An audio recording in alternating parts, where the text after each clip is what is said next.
What's up, nerds? It's September 16th on the internet. Welcome to episode 16. Title says 15. 16, and I didn't change the thing on Twitch. Episode 16 of the Park Bench. My name is CParks. And you are? And I'm Golden Rose. Yeah. Sorry, okay. I was too busy locked into the song, man. Sorry. And today we're going to talk about video games. Video games? Yeah, there was this thing. Have you ever heard of Nintendo?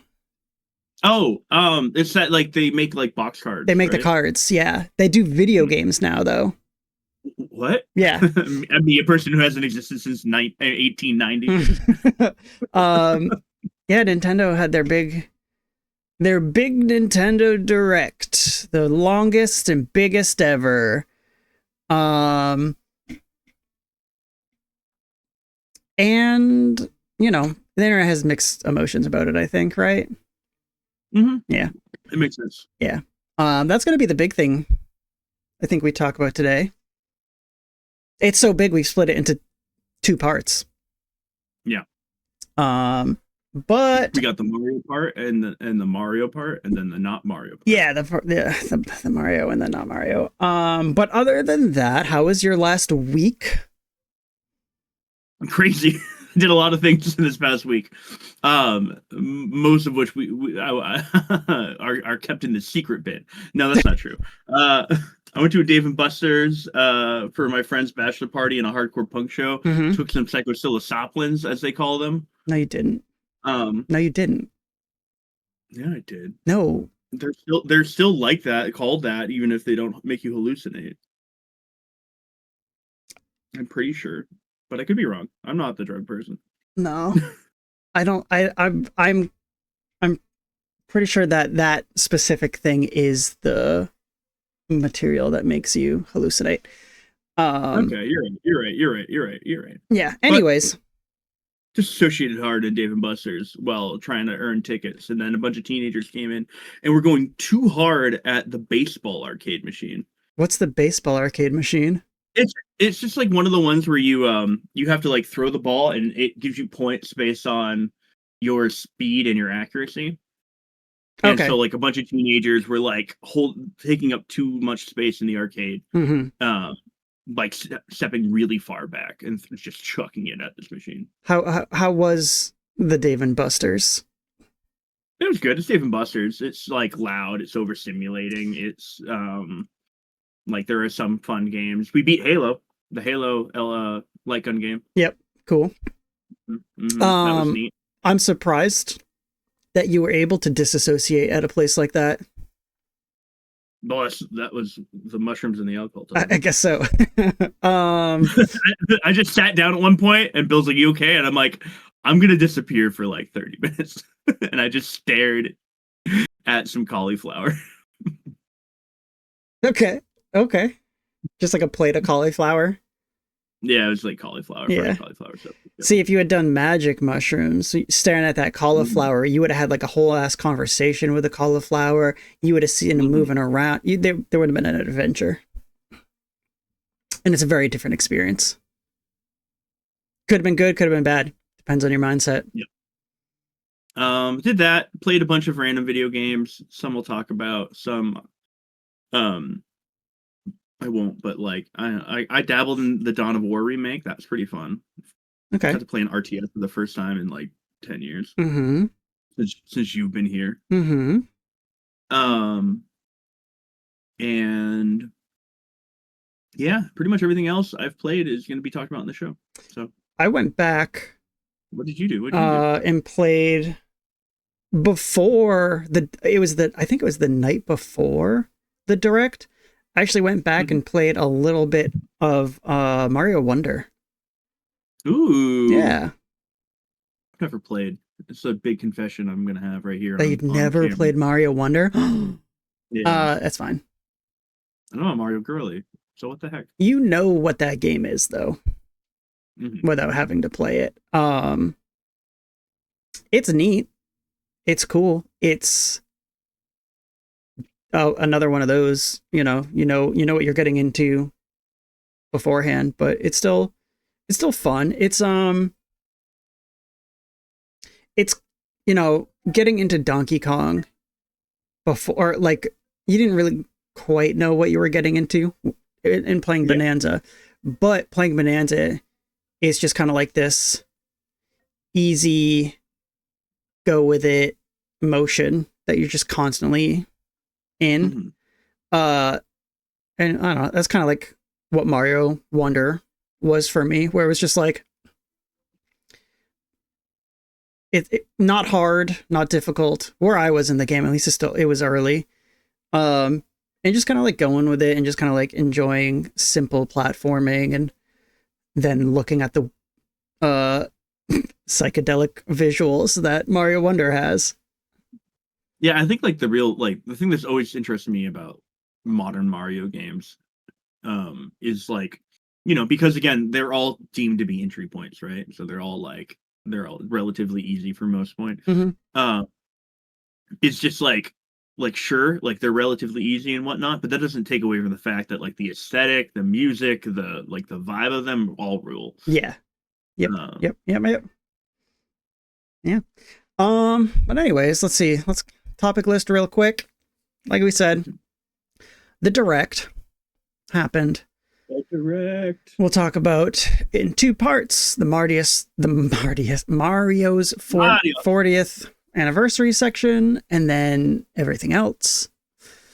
And then you played the Digimon Time Stranger demo, Digimon Story Time Stranger. Bad name, great demo. We'll talk more about it. I wanted to. I was very close to playing that. Like, if it popped in my head, I saw something and I was like, I want to play that. My goal in that segment is to get you to download the demo and play the demo. I want to let you know. It's gonna be easy. Yeah, I was like, you made it seem like I don't have to try too hard, so maybe quick segment, but no, I have a lot of fun to say about that. I saw it at PAX, and watched some people play it at PAX, and that had me like, I guess that didn't really sway me one way or another, but then I saw it somewhere. I saw some gameplay someplace, and I was like, you know what? Let's go. Let's try this. And then after I had that like thought, I just didn't have the time to like sit down and play it, but yeah, it'll be easy to sway me.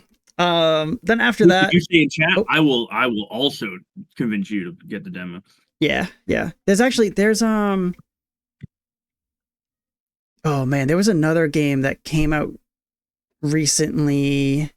Actually, I don't even know if it's recently. It came across my monitor recently. And I guess it's basically just like one of the old PlayStation 1 Digimon games, but new. Like next order or whatever, like that, or like the Digimon World kind of. The Digimon World stuff, right? Digimon World PS1. Yeah. Something was Digimon World, and I don't remember if it was a newer Digimon game or what that could like be played on PC, but something popped up. Yeah, it's like next new world, a new order, next Digimon World, new. I have it for PS4. I don't remember it. Okay. Title. It's hard game. I love that PS1 game. Yeah. So anyway, yeah. Next, another game. These next two topics both kind of inspired my thought process by new games that got released. The first one is Rage games. Because a difficult game about climbing came out. And I basically just kind of want to talk about our experience with Rage games, And then like a specific subset of rage games, more similar to a difficult game about climbing. And then our favorite 2-player games. I want to talk to you about like what kind of 2-player games, some of your favorites. And that is inspired by the release of Lego Voyagers, which is a 2-player game. It looks so cute. The reviews are solid. It looks like a very good 2-player game. It looks like a good time. And then lastly, we're just going to talk about Smash 6. Wasn't in the direct like people were really hoping for I don't know why. for some reason. But yeah, we'll talk about what we want to see in Smash 6. I just like, I love ending our shows on the sillier topics or the more like freeform conversational topics. Yeah. And I was thinking about it today, and I was just like, you know what? Let's yap about what we would want from Smash 6. Yeah, it's an easy thing for me to just like kind of free flow. Like I don't have to have like thought much about it ahead of time. Yeah, exactly. To get into it, but let's kick off the Nintendo Direct, Mario's 40th. Let me tell you, technically a lie. Right? Technically, it's 40th because it's Super Mario Brothers, but Donkey Kong exists. Yeah, he's technically 45. Jumpman's 45 is what I'm getting at. I think that's actually what Mario. I think it's the Mario Brothers 40th, right? Isn't that like their logo? I think it's like the Super Mario Brothers 40th anniversary. Yeah. Yeah, I'm actually curious. Yeah, because it would have to be that, because Mario Bros, the arcade game where you play as like, and you can't jump on things. You have to, you know, the arcade game you played before. That is older too, so it is specifically Super Mario Bros. Platforming games. Yeah, this is the birth. Platforming games were born 40 years ago, September 12th. That's crazy. That's crazy. Wasn't one before that. So the Direct kicked off with the movie trailer, right? Basically. It still looks really pretty. Yeah. Let me tell you. Yeah. Let me tell you. Do you know what I did when I watched this trailer? Popped off. I popped up and I also cried. I was like, my emotional reactions to things should be studied at one point. But I was like, everything about this trailer, you see Monty Mole, you see like, you hear the, and I'm like, I see and I wish I didn't, the leak that it's going to be Super Mario Galaxy like 2 days before. And I'm like, oh, but they're playing Super Mario World music. Maybe it was a lie. Maybe it is Super Mario World. This looks like Super Mario World. And then like the journey into like space. And I was just like, it's Galaxy. I was like, this is great. Yeah. So I didn't see anything about it being Galaxy ahead of time. All I knew was months ago, Paramount. Yeah. Paramount put out I think it's, I don't know, Universal. No, not Paramount. Sorry. Universal put out some sort of like movie promo article spiel about like, you know, stuff that's coming out. And one of the things that they wrote was the Super Mario World movie. And then people caught that. Shortly after, the article was edited and removed that. So people were like, oh my God, they leaked the Mario World movie title. I think I talked about it on here one time. And so we're like, holy crap, we're getting the Koopalings and the Mario movie. Super cool, awesome. And then yeah, it's not the world, it's the galaxy that they show off. So the gosh darn galaxy. And it's so interesting considering like the teaser at the end of last movie is Yoshi. I guess spoiler alert. But like it's too late to be a spoiler alert. Way too late. But anyway, Yoshi is there, And like, oh, okay, so it makes sense that it would lead into World, but maybe they're like, no, we got to go bigger. Yeah, I guess, I mean, Yoshi can still be in Galaxy, but like Yoshi is not. Yeah, Yoshi's not like a focal point. Yoshi's a bigger thing. Yoshi's a Galaxy 2 character. Yeah.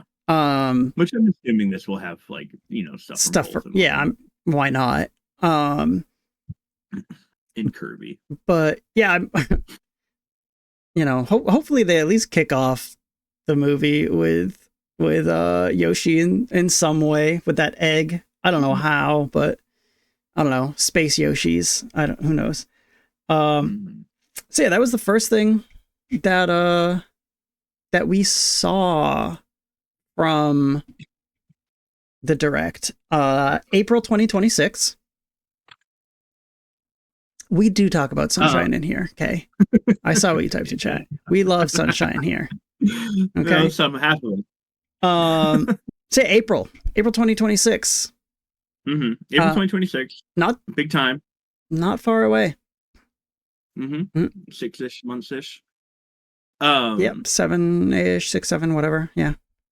I was so shocked when they were showing us the actors returning. They're like, and they're returning. I really thought they're gonna have one more being like, and joining us. Yeah. Did not get that. So I say to you, Chris, who's voicing Rosalina? Who is the voice of Rosalina? Maybe like I don't know. Elle Fanning. Okay, all right, that's like a legitimate. I want to be honest. When I brought this up IRL to somebody, I was just like, the most thing that they asked me, and I'm like, Sydney Sweeney, without a doubt. I was like, it's gonna be. It was my first thought, and I went no. All right, I'm glad we're all on the same page. Yeah. And then I was just trying to think of other, like, younger, female actresses. And yeah, landed on her. Maybe like, maybe they're not younger, because like I'm trying to think of Rosalina's voice. Aquafina. Oh no. Dinner Answer says a horrible thought of Aquafina. So maybe it's not like a younger, maybe it's like, a more experienced veteran, I don't know what I'm trying to say, voice actress. I've had a couple people mention that like it should be Ariana Grande. And I went, I don't know. Nah. But like, you think you're like, one of the things I'm thinking about is that like how big Peaches the song took off, right? Yeah. Like they're probably gonna want more original music. Oh, you're thinking it's gonna be like a someone who sings. Like I'm gonna. Yeah. Oh wait. That's what. That was just my. I love the Emma Stone guest though. That being said, you can't a redhead as a blonde. Oh my gosh! Hold on. Why can't I think of her name right now?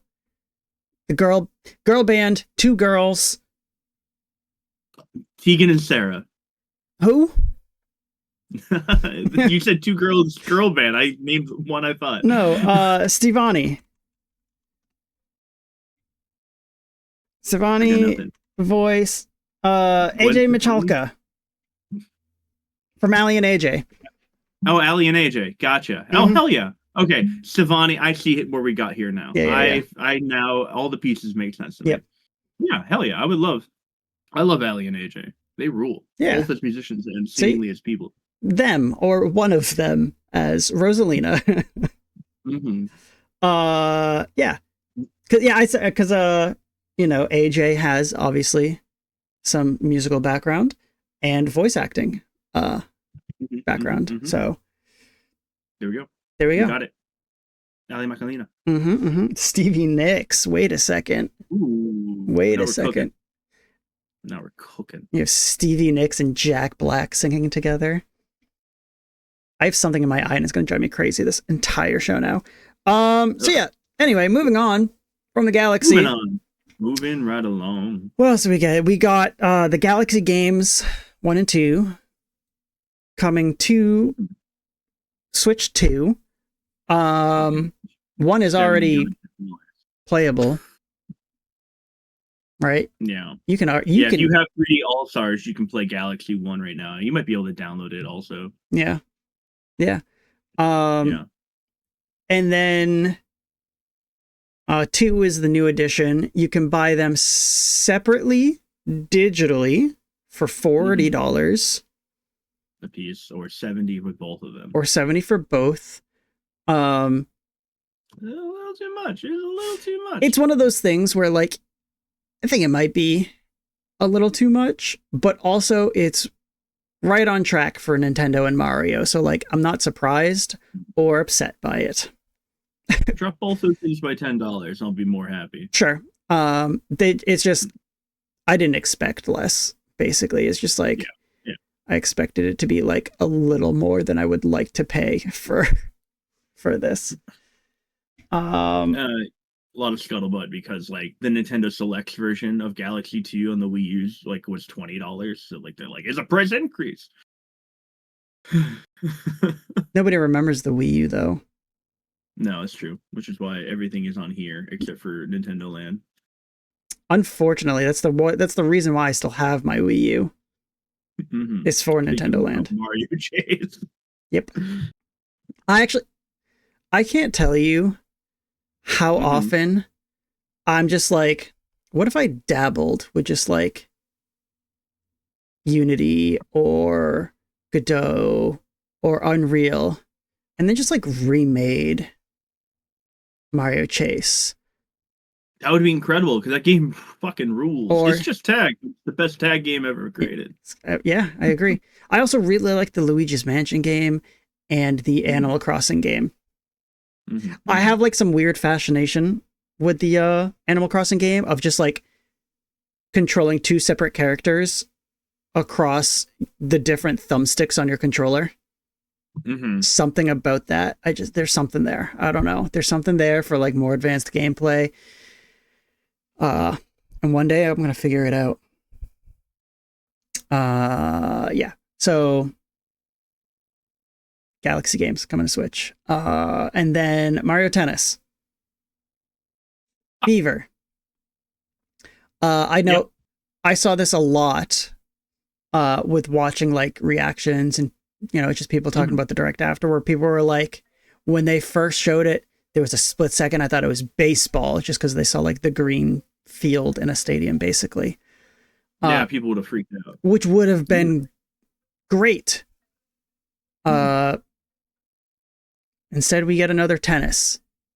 But you know, tennis just like a more popular sport worldwide than baseball is. It makes a lot of sense why Nintendo would keep going back to tennis as opposed to baseball, a sport that nobody really plays. Yeah, no, Japan, not big into baseball at all. Not big at all. And the greatest baseball player probably of all time, in my heart, not Japanese baseball player, who plays for the Dodgers. Yeah, no. That's crazy to think that they just like are neglecting baseball like this. Wild. That's another thing though, where like I'm not expecting baseball. But if baseball happens again, then that's dope. Tennis is just kind of like tennis and golf are the 2 expected ones because they're the classics, the classic Nintendo sports. Yeah, they're the classic ones. This is still Camelot, which I don't know. Their track record recently with like the Mario sports games are like they're okay, they're fine. There's not a lot of like, in my opinion, replay value.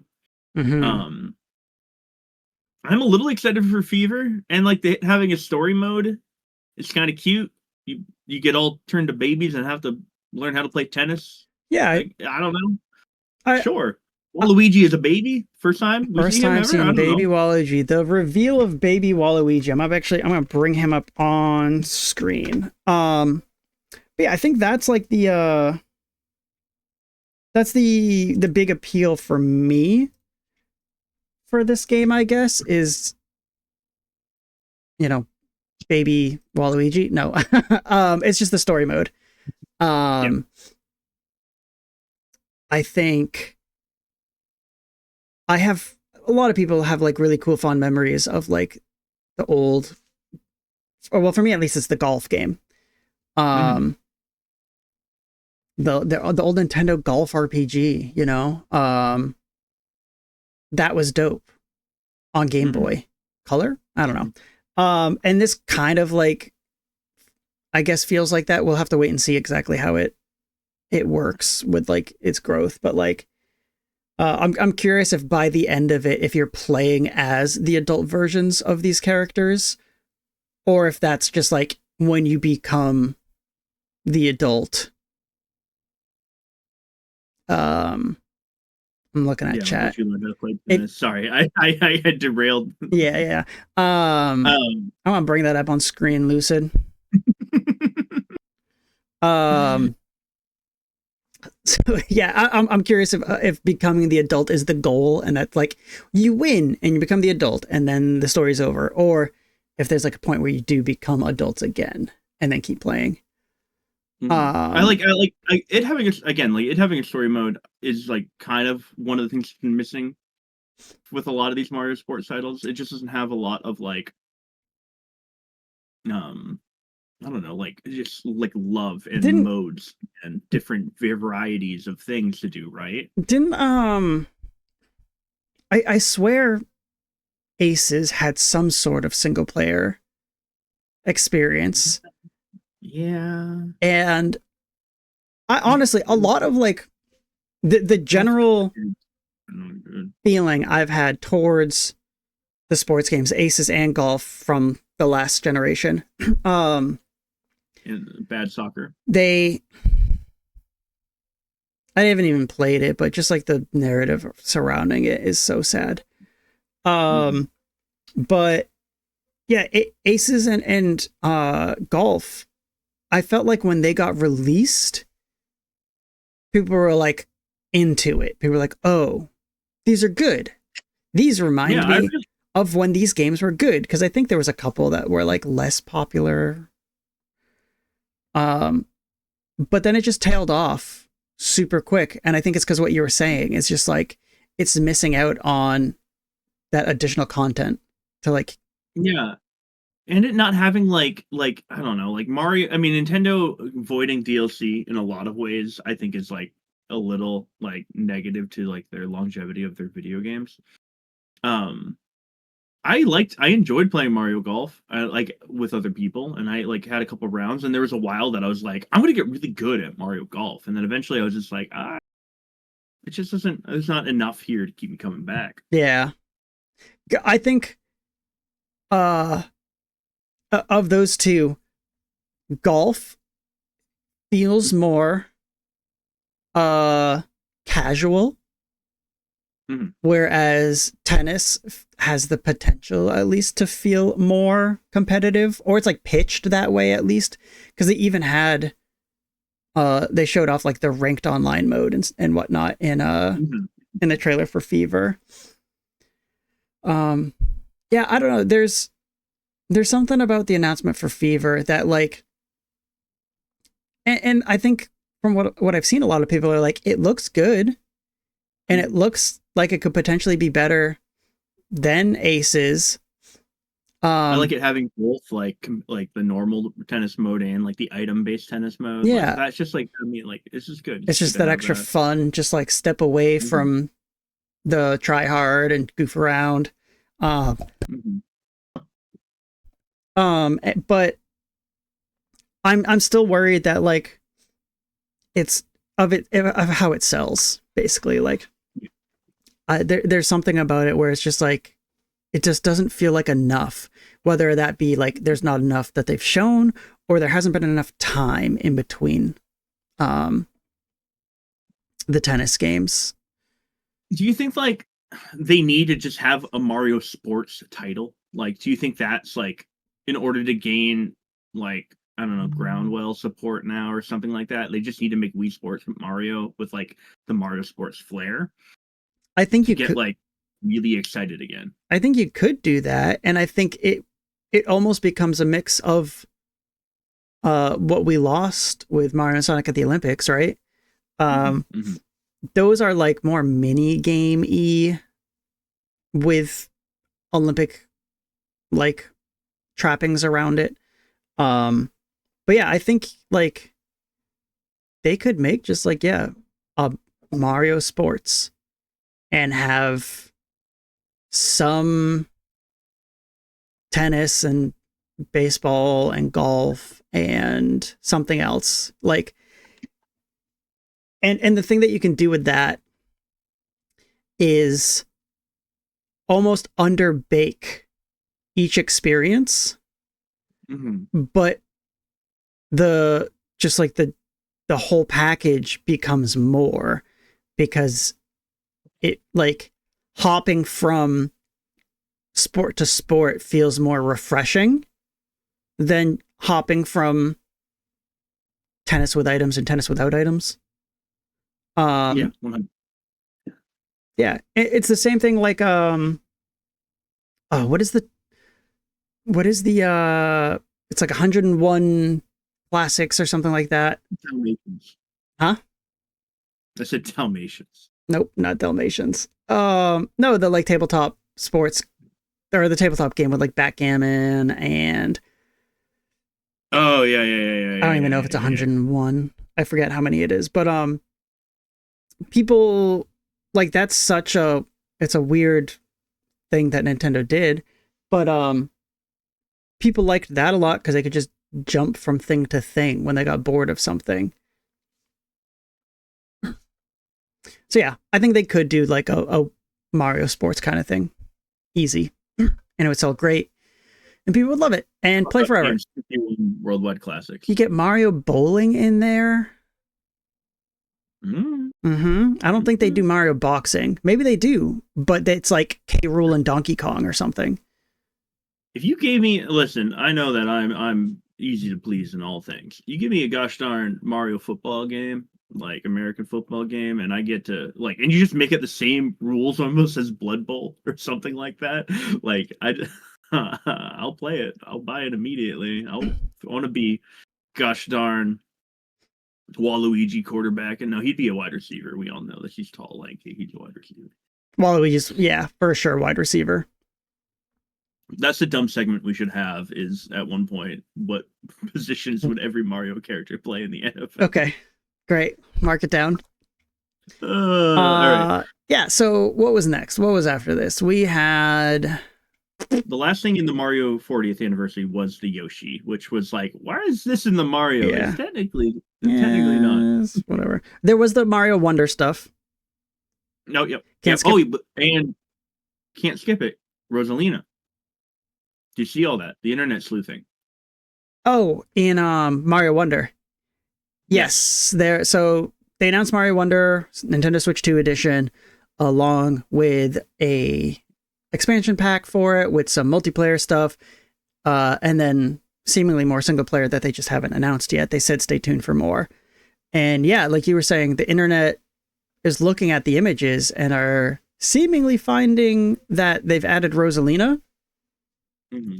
I briefly saw that. Is there more? Do you know if there's more to that story? Because I don't even know. I'll just see if I could find the picture and then let me tell you. I mean, it makes sense. I think getting Rosalina, so the Mario movie comes out in April 2026. Mario Wonder is out spring of 2026.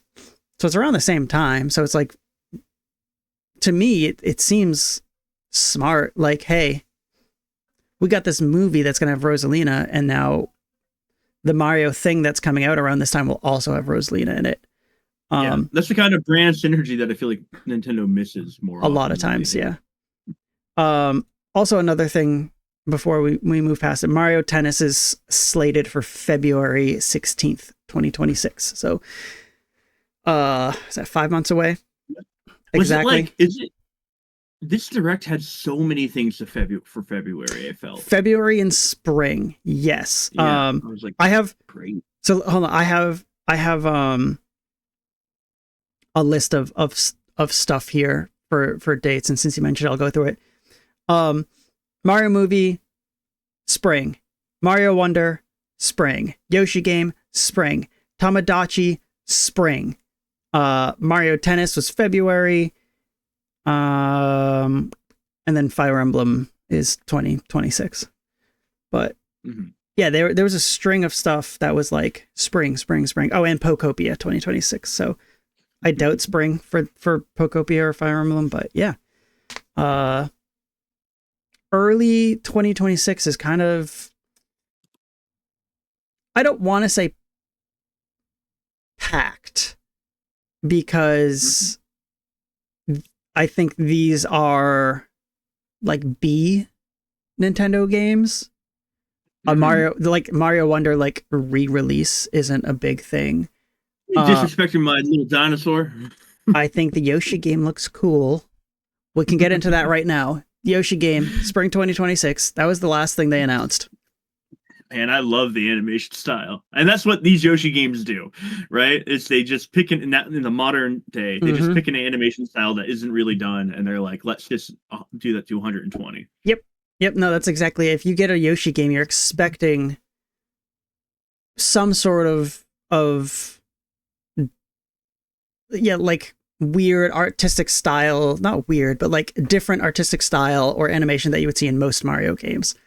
I mean, I guess I'll say it almost looks like, to me, they took the Yoshi game, put it in the Mario Wonder engine, and then just put a filter on it. There's something, yeah, the way Yoshi looks like similar to like Wonder. But with different like artistic like filters on top of it for like the etch. And they have like the hand drawn backgrounds and stuff too that are very storybook like, that I think are just really cute. Very Yoshi Story-esque. And it looks cute.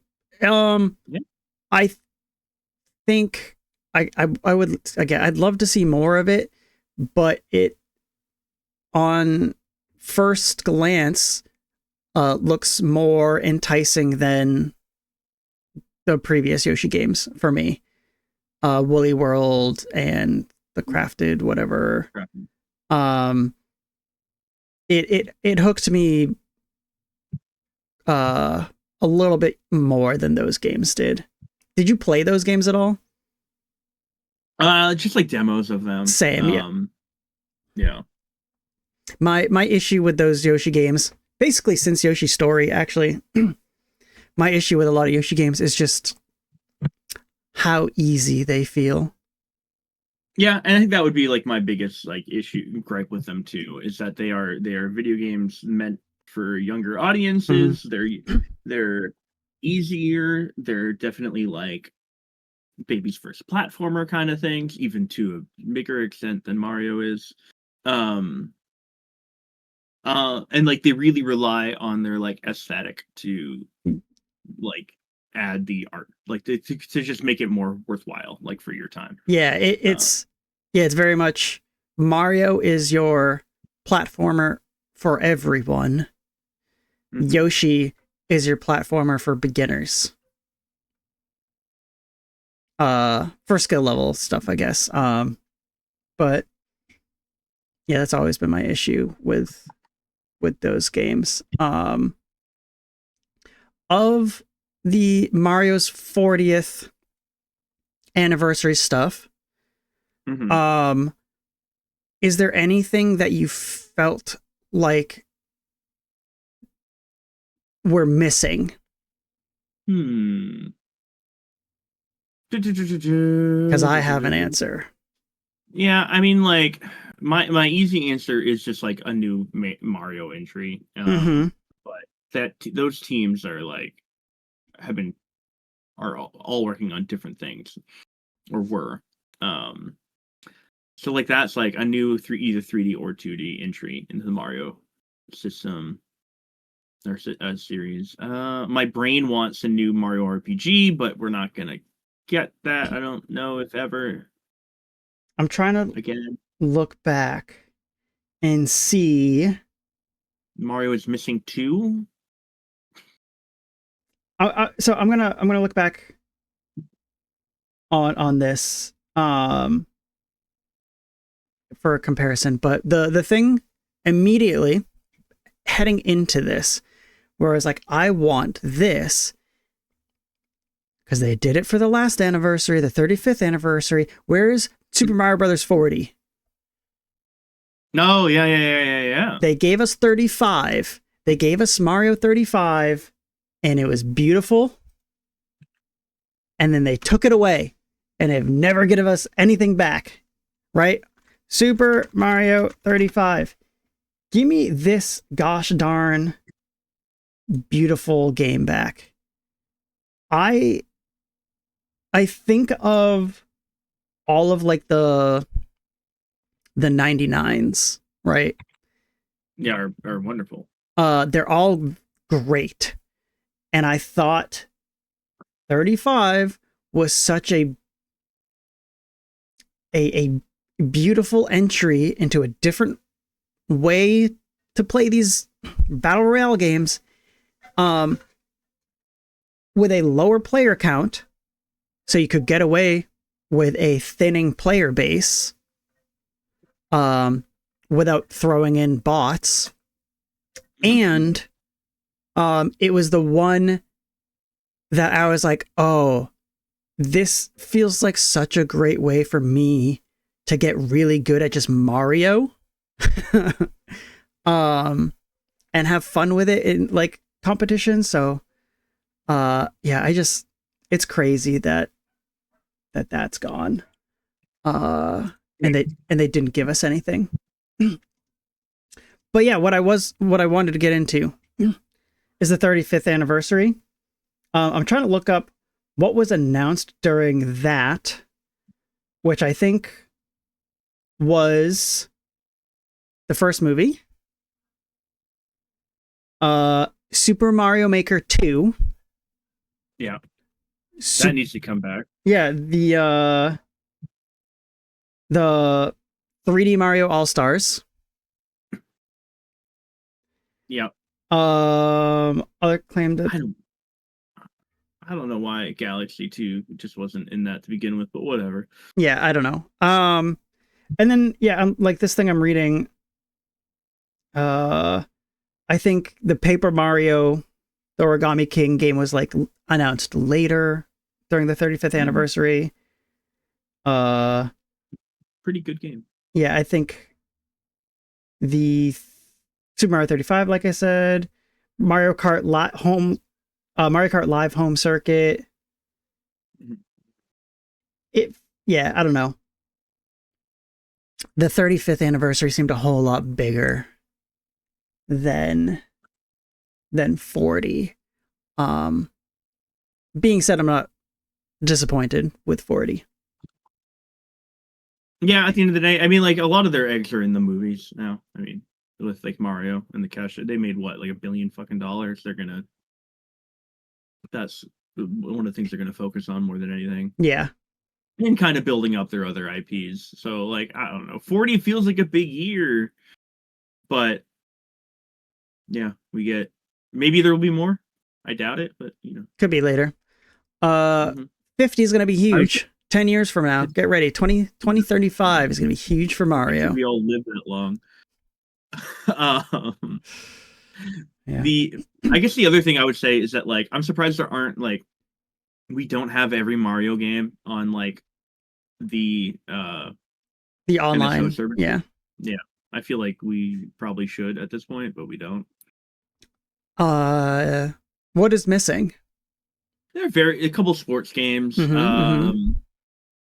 And I mean, Thousand Year Door isn't on there, and because it has the remake. Original Super Mario RPG isn't on there because it has the remake. Yeah. I think couple of the Mario Luigi's aren't, but I could be wrong, and they could be DS ones, and there's still just not a DS platform on there yet. Yeah. A couple weird things. You can't play Mario is Missing anywhere. It's missing. It's missing. It's missing. That's why. Any of the gosh darn education games.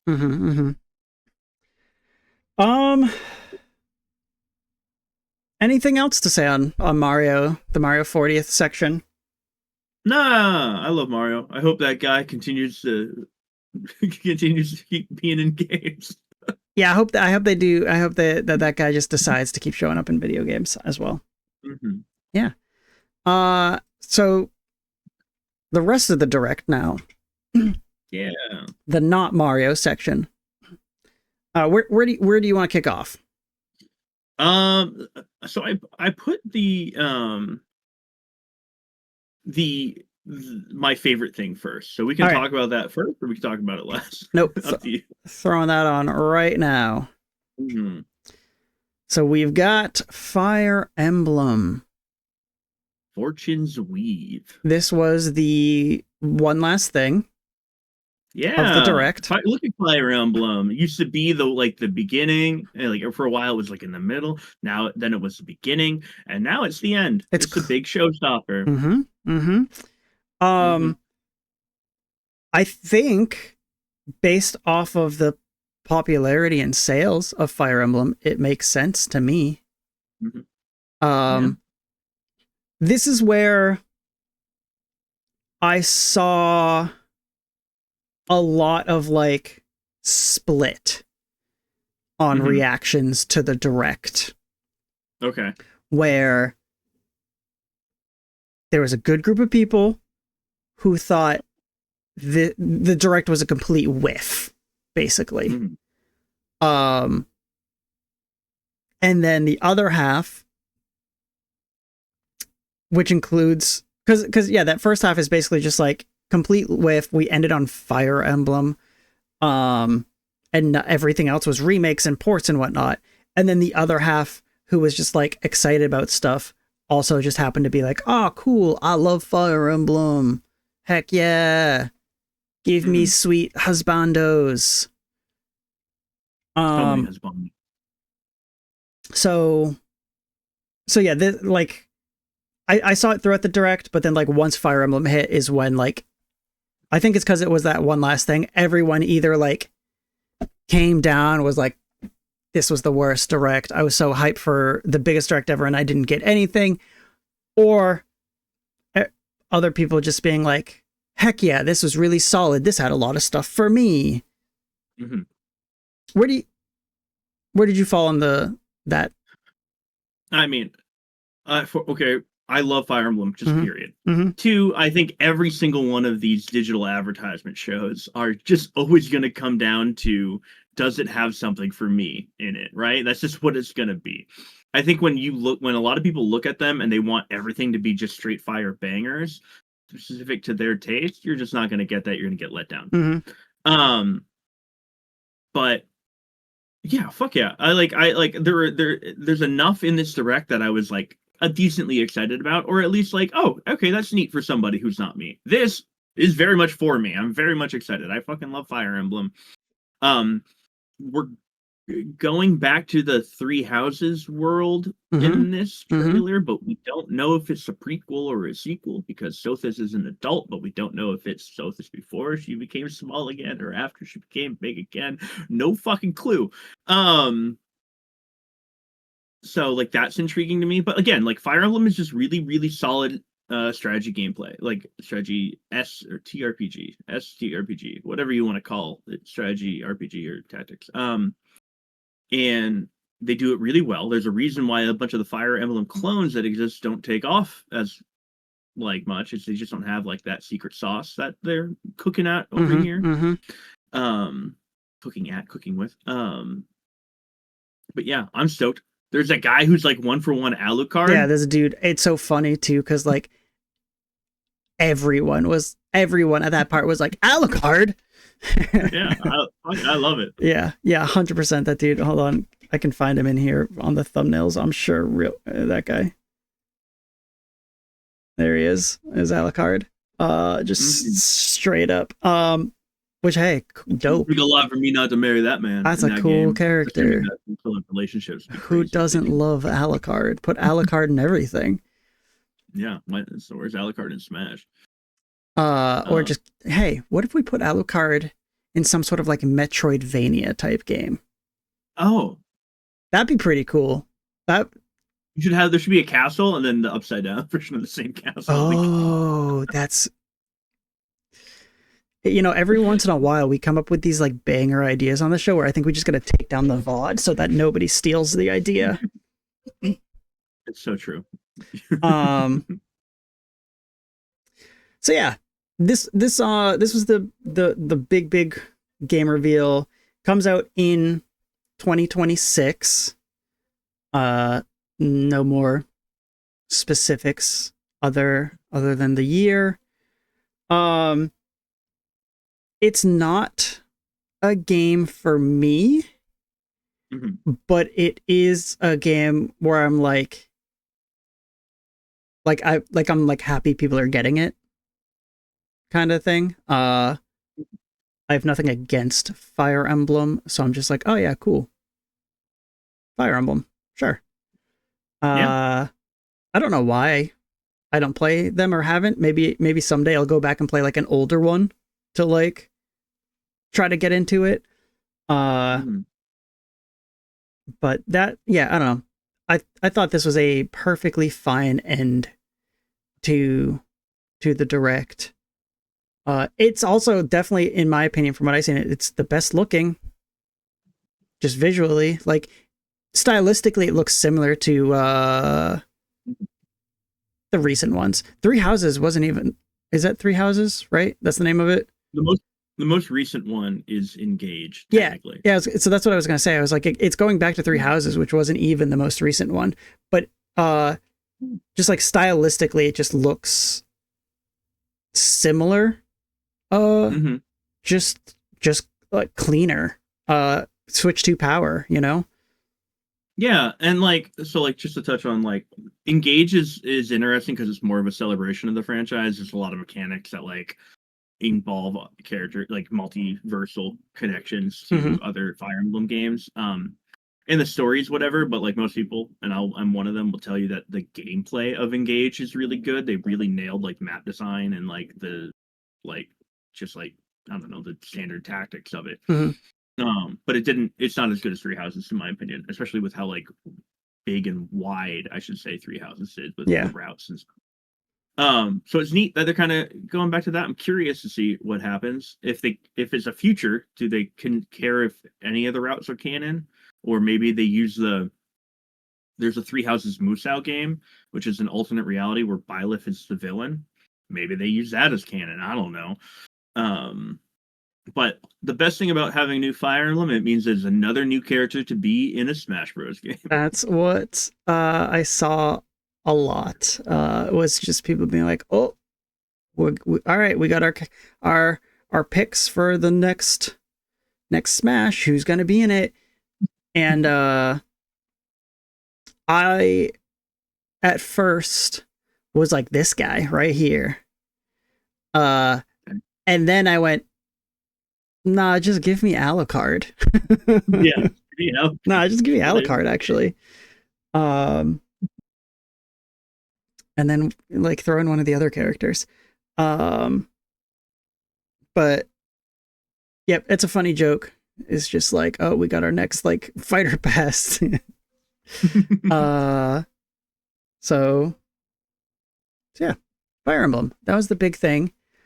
Um, I somebody want just make Samurai Showdown, but make it Fire Emblem characters at this point.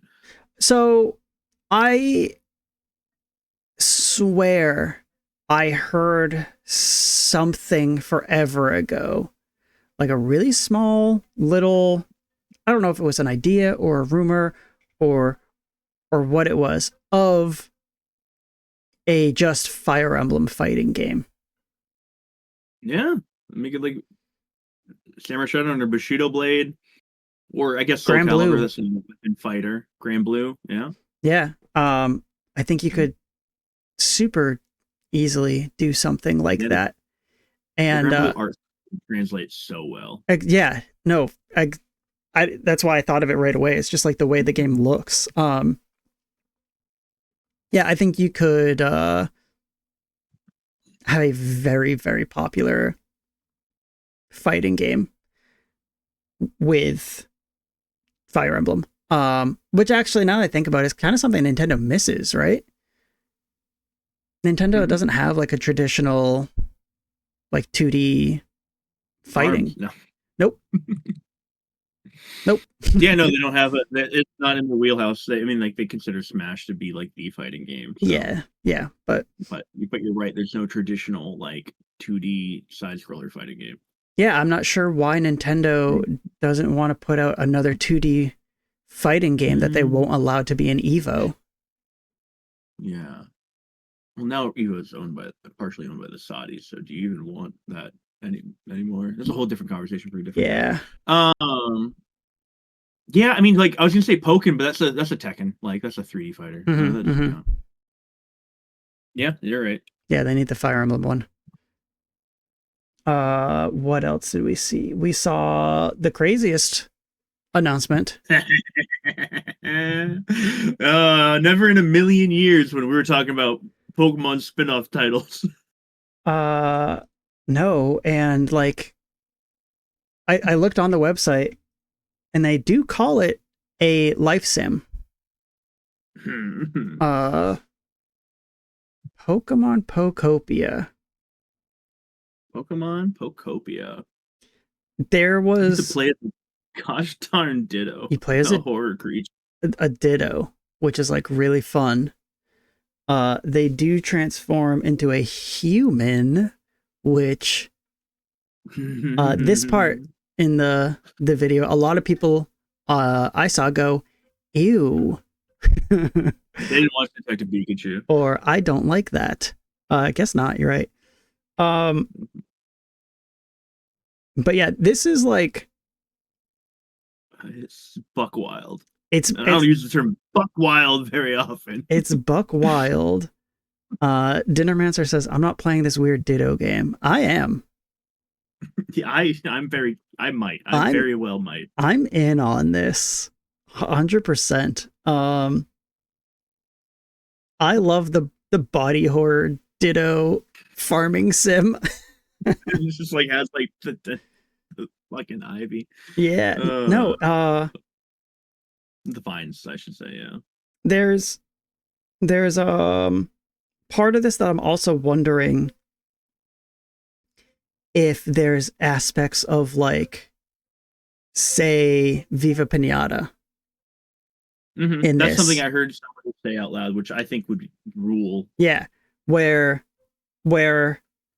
based on, because you kind of see it like they say when they showed the Charmander, they're like, oh, and as you're like doing stuff, new people show up. The creature vomiting up water is so funny.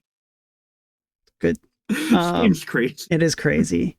But yeah, so like a Charmander showed up in the wild bushes. So like, yeah, I'm wondering if there is a thing where it's just like you meet certain conditions for stuff you've placed, and certain Pokemon could show up there. Because I don't know. That seems cool. That seems neat. If you get, a Weedle, then the Pidgey shows up or so. I don't know, I also want to let you know in the format of this trailer, it just shows Gen 1 Pokemon for so long, and then all of a sudden there's a Drillbur. And Drillbur is the Pokemon they decide to have be like, hey, here's other Pokemon. So this makes sense. He's a gopher. He's around farms, I guess.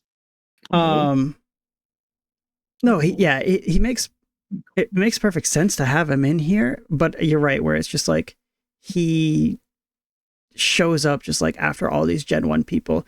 A lot of thoughts were like, oh, this is a Gen 1 game, and then all of a sudden Joler's there and you're like, oh, never mind. Lucy says it looks like Pal World without the battles. Kinda. Yeah. Pokemon Power World like. I don't think that's a mistake. I think that it was intentional. I think Nintendo looked at Power World and was like, oh, people like doing this other stuff with the Pokemon. What can we do?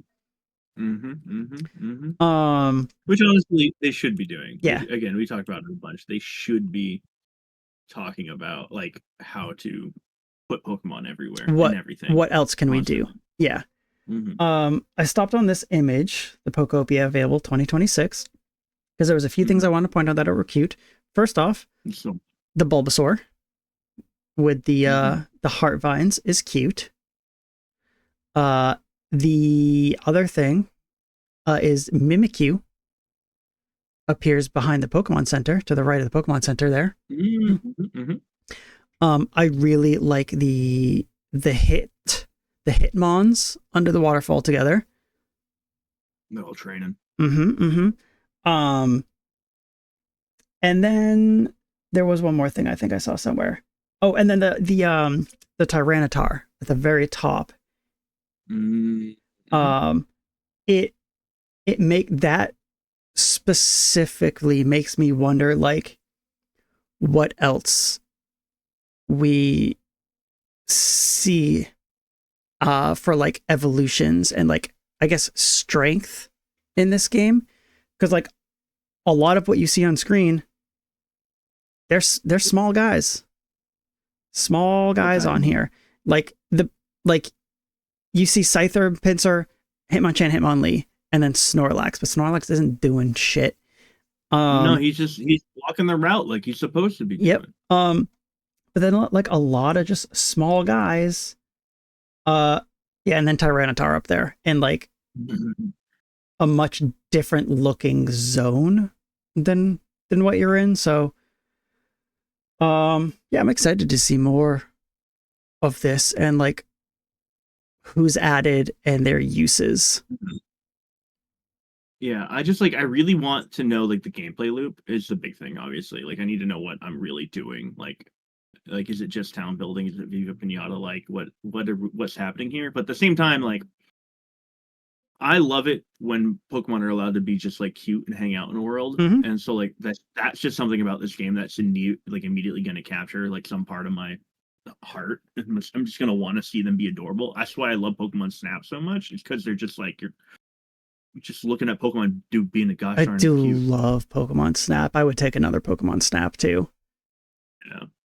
Me too. I think that's what you're speaking to, though, is one of the big reasons why the Ditto is such a beautiful choice, because Ditto can understand the Pokemon, so you can see what they're saying and add to the cuteness. So yeah, Ditto is a perfect choice for this. It's also, you see multiplayer in the trailer, and you see like customization of your Abomination or your Ditto, your transform Pokemon. So yeah, this was actually the game that I was like most excited for in the Direct. I will play this. I love that. I will play this. And actually, you know what?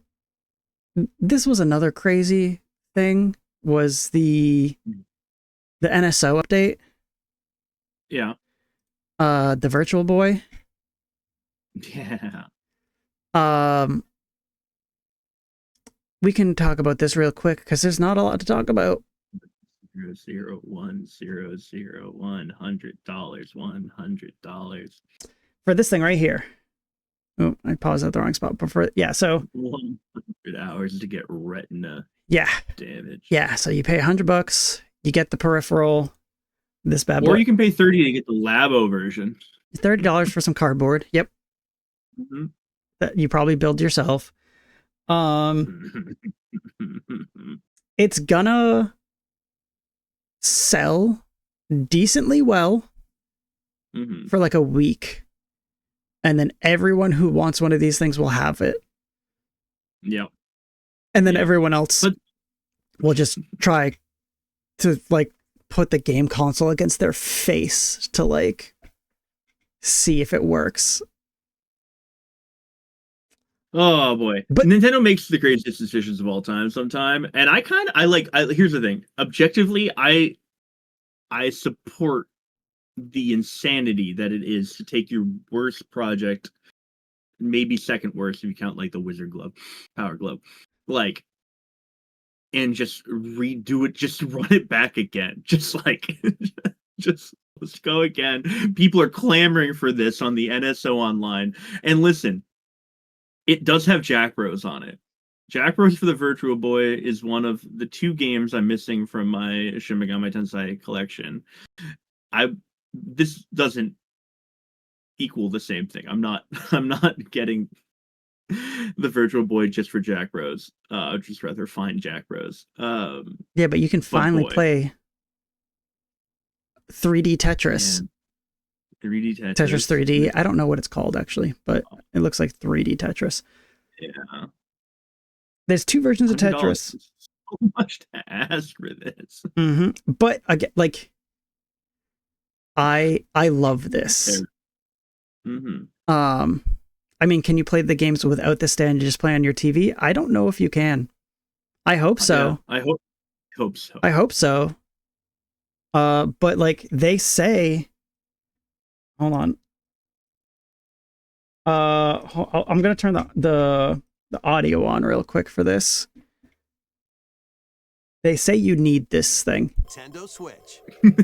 Like just like as a thing in your house, you need to have In it. order to play, you'll need This dedicated.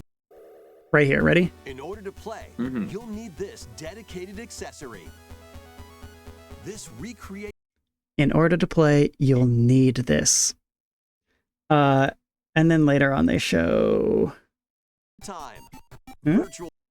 they show the cardboard one that you can get to. I love this. This is stupid, Mhm. and I wish Mhm. other companies could and would do stupid things like this. It's like they're making fun of themselves, but also trying to make a profit off of doing it. Yes. I don't know. If I was like dumb, if I had dumb money, I would buy this. Yeah. Yeah, me too. I'd have no Uh, plans to buy this, but I love that it's happening. Yeah, agreed. So silly. Such a wild, wild announcement. And but like, and also just like to play, I guess, devil's advocate with like the world is really good for game preservation that these things exist, which Yeah. is dumb because they're the Virtual Boy games, so like they don't like. But like I would say the same if someone released a modern thing that played the Nokia like phone games or the N-Gage games and stuff like that. Like you can't play a Virtual Boy game right now, like legally, without a Virtual Boy and the cartridges, which run over like $400 sometimes. Mm-hmm. This existing is in theory good for that, but yeah, no normal person should buy this. No. This is for like games journalists. Mhm. This is for people around the age of 40. Let's see. Quick rundown of some other stuff. There was the Tomodachi game got a release window for spring. Oh my god, gee. Two games that desperately needed release dates got release dates, which was Hyrule Warriors, November 6th, and Metroid Prime 4, December 4th. Hyrule Warriors I don't think we really saw anything new from that. There's like people, you see like the armor that like Link uses or whatever. I don't know. There's like some like little fan stuff, theories going on with that, but Metroid really showed us the new thing with the motorcycle. yeah, I meant to put that link in. I'm surprised I forgot. The open world aspect of Metroid 4 that they showed doesn't look particularly great. No. But it is kind of like, I don't know what they're planning to do with it. I don't know if it's just like you go around on a motorcycle and then you just get to the new zone. Like it could be something as simple like an overworld. But did this game take this long to make because they were trying to make it open world at one point and failed? I don't know. I don't know. I think I think there are parts of that section that look interesting to me. Like, just like the weird. There's something about the combat that like feels very old. Like old arcadey, like almost like Panzer Dragoon, kinda, you know? Yeah. Okay. Like there's something about it that like reminded me of that, which I think it could be a cool change of pace. To travel around and have something feel a little bit faster, a little snappier, maybe. But I'm with you where like I don't think it like visually, I didn't think it looked particularly good. Like I thought there was such a like stark contrast between that and then hopping into that first person area. That first person area looked very nice. For sure. It looked like night and day. Like the visual fidelity just in general was completely different. And like I guess like my advice, which that doesn't matter to anyone ever, is that if you're showing off an open world, just never make it like a desert or like an arid area. Because like it just looks so bland seeing Samus like motorcycle through like a desert. I'm like, there's nothing here. It looks so empty. It like I don't know. Like I'm sure Metro Prime 4 is going to be great. I don't think it's possible that it's not going to be great. But like just having this open world just makes it feel like it's not going to be as like incredible as I want to, because it might be taking away from like the first person stuff. I don't know. That's a real concern for sure. Yeah. One of the things also that I see or that I think of, like if I'm like critiquing something like this and really thinking about like this presentation for this, like if they showed off that like desert empty area, is that what everything looks like because the system couldn't handle more? Are you not showing off driving through a more lush area because it doesn't perform well? So like performance is like immediately what like the first thing I think about when I'm like just like, why a desert with nothing? Like, is it just not strong enough for like what they wanted to do still? I don't know. We'll see. I think you're right though. It's gonna be good. It's gonna be a good game. If anything, like I'm also weird. Like I'm also curious about like the transition between playing mouse and like mouse in the first person section and then playing mouse in the open world section. Like that doesn't feel inherently one-to-one to you. Like one-to-one. That doesn't feel like it's transferable. I don't know. I think it'll be fine. I don't know. It's just mouse and keyboard. Mouse and keyboard works for everything. There's no keyboard. Kind of. Oh, you got a couple buttons. I don't know. Metroid. It's gonna be good. Metroid. Yeah. I'll play it. I'll be Samus. I think the end of this year is like for the Switch 2 fairly stacked with Hyrule Warriors November 6th, Kirby Air Riders November 20th, and then Metroid December 4th. It's like every 2 weeks. Really going into the holiday season for their new, like, because they also want to sell more Switch 2s and stuff like that. So it makes sense. It is a weird group of games, though. Like, you think that, like, in my, if I, like, game development be damned and how long these things, like, take it out of the equation, I'd want Donkey Kong, I think, in the holiday season. I'd want, like, or something like or any other like kind of 3D platformer. Having like Metroid Prime 4, Kirby Air Riders, and Hyrule Warriors is like, it feels more like enthusiast driven games other than casual games. You can make an argument that Kirby's Air Riders is like more casual, but I don't necessarily think so. Like I don't know. Like, I mean, but sure, there are going to be parents walking into a GameStop or a Best Buy or a Walmart and be like, "Hey, do you have? I heard Zelda game. Give me Zelda game." Yeah. Or give me like, I don't know. I'm still skeptical of how well Metroid's going to sell, but I'm excited for it. Yeah, it's there's a weird like difference between Metroid and Silk Song, where like Mm-hmm. very similar story of just like disappearing forever. Although Metroid seemingly is probably because it was having issues, where Silk Song they just had fun. Yeah, which Um, is like, but yeah, like Silk Song's announcement when they like gave it a date, everyone was like, it's gonna be one of the best selling games of all time.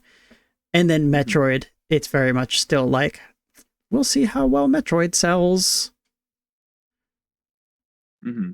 And Lucid brings in the point, like Metroid's gonna be more expensive, and and there's a little bit going against it because it has the Nintendo budget behind it, like Yeah. so it should be like infinitely higher quality, one might say. But so there's a little bit more of a easier to disappoint factor. I think of the three games, Air Riders, Hyrule Warriors, and Metroid, uh, Metroid could be the one that's $80. Mm-hmm. I'd also my gamble is that, or like my statement is, Metroid is going to be the highest rated critically. Kirby's going to sell the most. Hyrule will. I don't know. I don't know the numbers on Musou games in the last 10 years. My Enough to keep making. one of my sister-in-laws really like the Hyrule Warrior games, and so does one of my nephews. So there's Awesome. 2 potential copies if they had Switch 2s.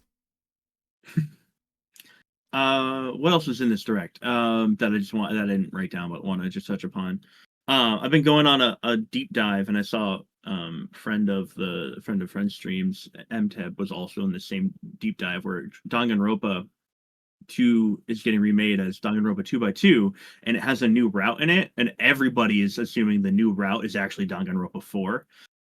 And that's just a fun internet conspiracy that I'm really into right now.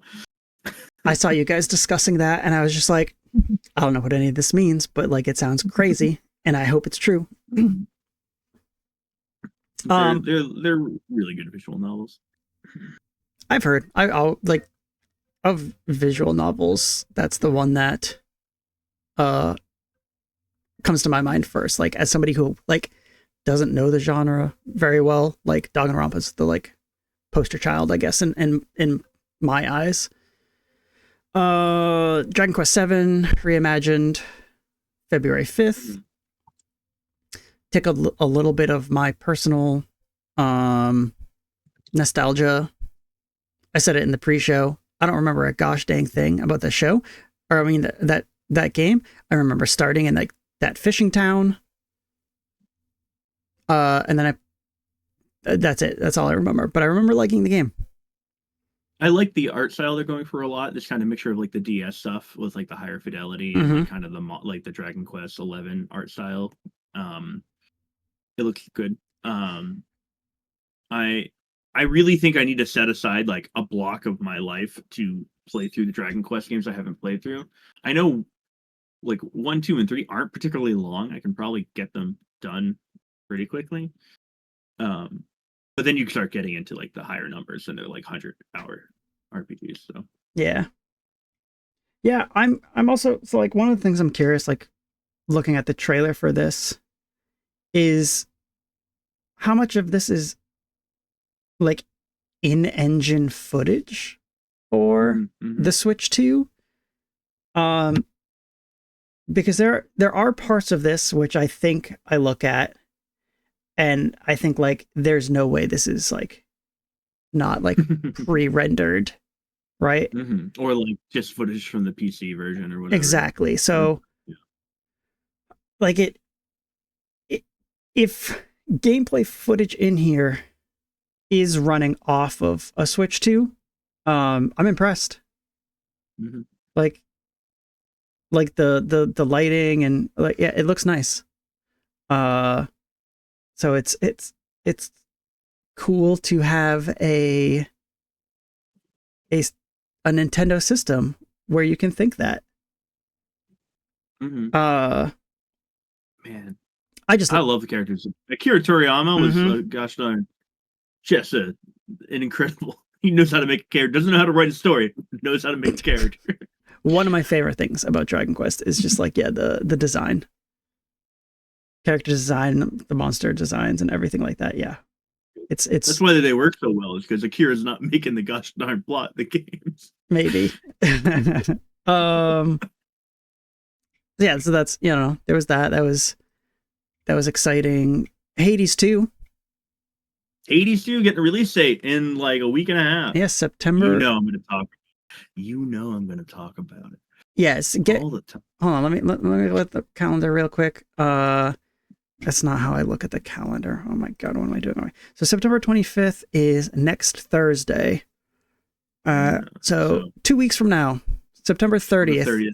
September 30th, get ready for the Hades 2 show starring Kay. Led by Kay. Yeah, if you to tell the chat, my bit for the longest time was that my game of the year was just Hades 1, even in early access. I got it the first moment it dropped in early access. I'm a big Supergiant fan. And I was like, hey, this is my game of the year. And then next year, it still wasn't out of early access. I'm like, this is my game of the year. And then it finally was out of early access. I'm like, listen, guys, it's actually my game of the year. I think it's truly incredible. I think it's like, I love Hades 2. I've been playing it in early access. I'm waiting for full release to go super hard on it, but I've definitely done like over 40 runs so far. I love the game, and I'm going to love it in 2 weeks. So get ready. with the full 1.0 release. Which, if I'm not mistaken, when they did the 1.0 release of the first Hades, it was like a big update. Mm-hmm. Yeah, there's a whole like extra, whole everything. There's so much to it. Yeah. So, yeah, I'm expecting a huge update here. And then the last thing that I can think of that had me like mildly excited was the new Suika game. Oh yeah. Suika Planet? You calm down time. Just a little old Suika. Suika Game Planet. So yeah, I don't know. That sweet. I like Suika. Mm-hmm. Suika game's cool. I like watching people play Suika. It's nice. It's fun. Mm-hmm. Tara likes it. I like it. And so, new Suika is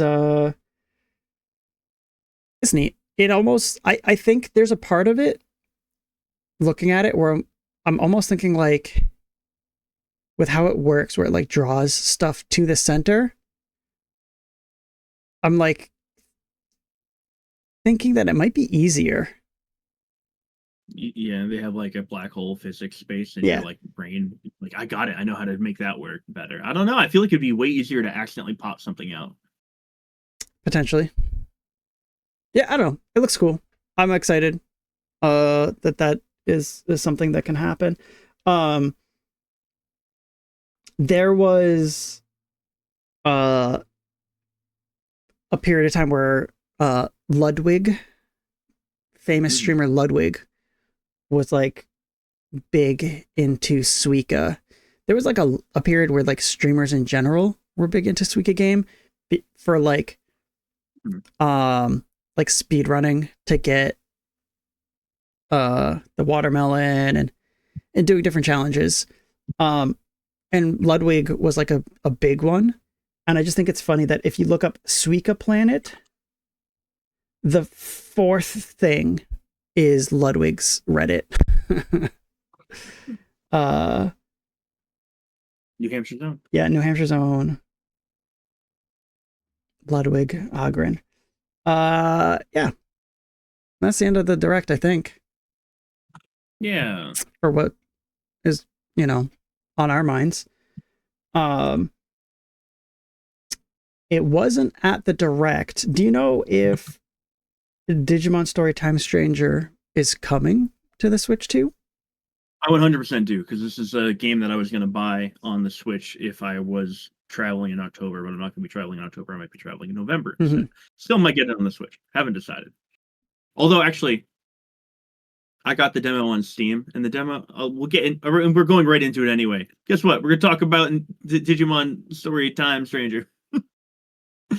um, so I can segue this a little better, maybe in an alternate reality.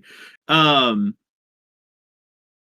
demo, all your data carries over. This is what I was getting at there, and I was like, I already played the demo on Steam, so I like might just want to play the demo. I mean, the regular game on Steam since my data is already there. Mhm. But it's only like an hour and a half ish, 2 hours. I can do that again. And I would be willing to do that again, because let me tell you about Digimon Story Time Stranger. Not a very good mouthfeel of a video game title. This game rules. It does have story and time next to each other, so I keep calling it Digimon Story Time. I keep calling it Digimon Time Story. I keep just moving things around. Yeah, okay. So wait. if you didn't play what? A Digimon themed Time Stories, the board game that we played. I play that in RP. Yeah. I love that. So if you've never played Digimon, the Cyber Sleuth series of those in memories, like in the side story, that's a whole separate game. They're Mon RPGs, as you would expect from Digimon. You collect as many Mons as you want. All battles are 3v3s, but you have a reserve. Actually, it can be 3 versus X amount. You can only have 3 Digimon out at a time. But when one dies, you have like a party of 6, and you can just put another person in there. Mm-hmm.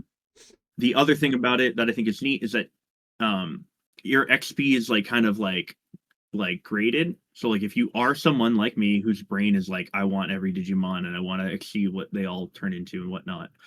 I'm gonna get here and I'm gonna wrap back around to actually explain the game. Is that like your main party earns like 100% of the XP. Your reserve people in the back get like another number, like a pretty high, like 80 to 70%, and then anyone you have in just your box gets XP as well. Not as much, but still gets XP. So I think it's really just like neat that like you don't necessarily need to be using like the weakest members in order to like, you don't have to magic harp throw them out in like the first slot and take them out. So that's neat. But so these games are wacky, but also start to become really cool because they have the aesthetic of something like a Persona game or like Shin Megami digital stories. One of the offshoots, the the one with the girl in all yellow. I cannot remember the name of it. Can I say but they have this is a I think weakness to Digimon for sure. Yeah, the names. But yeah, I think the names are great. Yeah. But it is it like it's one of the offshoots of Shin Megami Tensei Lucid, like digital devil survivors. But moving on, it has this kind of aesthetic to it where it's like this like futuristic techno monster based thing. And this demo just throws you into right at the beginning of the game. You pick which character you want to play as, the lady character, the male character, and whichever one you don't pick is like your buddy, and they talk to you, but your main character doesn't talk. Okay, it's very odd. Sure. This is a very odd thing. But yeah, and you just like go through the game, and you're like, oh, we're like a Men in Black almost. Like you investigate, but like not government sanctioned, I guess. Like you're just there to like find the anomalies, the cause of them, and to like make sure that people are safe. And then you are investigating an anomaly that's happening. They've closed off a big part of Japan, and you sneak in there. And this game just like it does the same thing. You get into a moment, you see your first Digimon, bam, you have 3 Digimon to pick from. Is if you don't know anything, like Digimon has separate rock paper scissors mechanics. They have virus, data, vaccine virus, so a triangle. Whoa. It's woke? It's woke. It's woke, got vaccines. Always has been. Wow. Meme with the spaceman on the moon. So it has that triangle. Then there's also a fourth type called free that just doesn't have any negative or positive effects against any of them. But they have that, The and then they have Sableye. elementals. Yeah, and then they also have elements. So you can be a vaccine attacking a data and get like 50% damage, but you could also be attacking that data who has a weakness a virus is what vaccines are strong against. That virus could also be weak to fire. So if you attack it with fire and you're a vaccine, you'll do like 200% of the damage. If you attack it as like the thing it's weak to, but also fire, then you'll do like 75. So there's a lot of like different like calculations going into the damage, which I think is really neat. And then you're just off to the races. Digimon as a Mon game is at times feels infinitely more complicated than Pokemon. Because like at most with Pokemon, you have Eevee is like the only real one where there's like 7 evolutions for Eevee, right? I saw the, I guess, evolution tree. We didn't talk about it in the direct, the Pokemon Legends EA. There's new megas. Yeah, and they're gated behind but DLC. And then there's also the ones gated behind NSO. But I saw the evolution tree for Pikachu, and people were very much like, "This is Digimon," because it's Pichu into Pikachu, but Pikachu can also Mega Evolve, or it could evolve into a Raichu, or an Alolan Raichu, and then the regular Raichu can also Mega Evolve into 2 different forms of Mega Raichu X or Mega Raichu Y. So, yeah. I posted in the Park Bench Discord the what a Digimon evolution line looks like. Yeah, I'll bring that up because that's nuts. Yep. And this isn't even fully there because this is just considering you want this. The game is like this chart is like you want to use Agumon. We're going to just use Agumon. But in theory, let me pull it up bigger on my map screen too. Is that Bodamon also probably has so you're in training, your baby Digimon has typically 2 or 3 things it can turn into, and then so Bodamon turns into Koromon in this example. Koromon might also have 3 or 4 things it can turn into, and then Agumon has 5 things it could turn into, more or less, or 3, and then there's some side evolutions, and then those have a bigger web, and those have a bigger web, and there's over 1,000 plus Digimon in this game, and there's it's not evolutions are kind of they're not automatic like they are in Pokemon. For you will reach a point where it's hey, Agumon is able to digivolve, and so then you're you look at what digi evolutions are there for you, and you might be oh, I have enough attack to become this one, but there's another one that just the silhouette looks really cool and it requires me to level up my HP more, so maybe I want to spend more time as Agumon so I can become that one. And the other thing that Digimon does is allows you to, at will, with some restrictions, de-digivolve back. So if you become Greymon and you're I don't really like Greymon that much, I'll go back to Agumon and then make a decision there and try again. But you get to keep some of the stats. So for some Digimon, there might be a really strong one. I don't know. If I'm you're looking at down the line and you're you want to become Omegamon, which is the Japanese name for Omnimon. And that's a bad example because that requires you to have 2 Digimon and fuse them together. But say there is one that you don't have the stats for, so you can digivolve it into a future one, grind him up there, and then de-digivolve back to the form you just were, so that you could then go down a different route. And so my brain, like, there's a spreadsheet part of my brain that is just that has so much fun with being like, okay, I want to get that one. And so I can get that one. So maybe I have to spend some time in this one. And you keep the stats, your Digimon keep getting stronger even when you bring them back to a previous form. They're still stronger.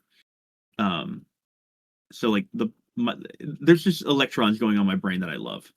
You can, Lucid, you can go back 2 levels, you can go a completely different route. If you don't want to, if you hate Greymon and you're like, I don't like this at all, you can go back to Agumon and you can go back before Agumon to Koromon and then go down a different route. It's nuts. Evolution chart is nuts. Anyway,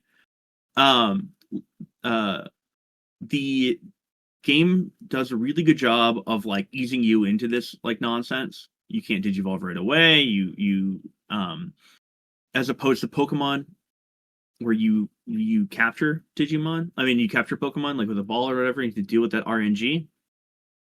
You don't have to deal with that RNG anymore. You just like if you just fight a Digimon, you will eventually get like the data required to evolve it. I mean, to like convert it into data, capture it basically. So say you see an Agumon, you have to beat up 5 Agumon, and then you can just have an Agumon on your team. So it makes like grinding your characters also worthwhile because then you can just also get more characters.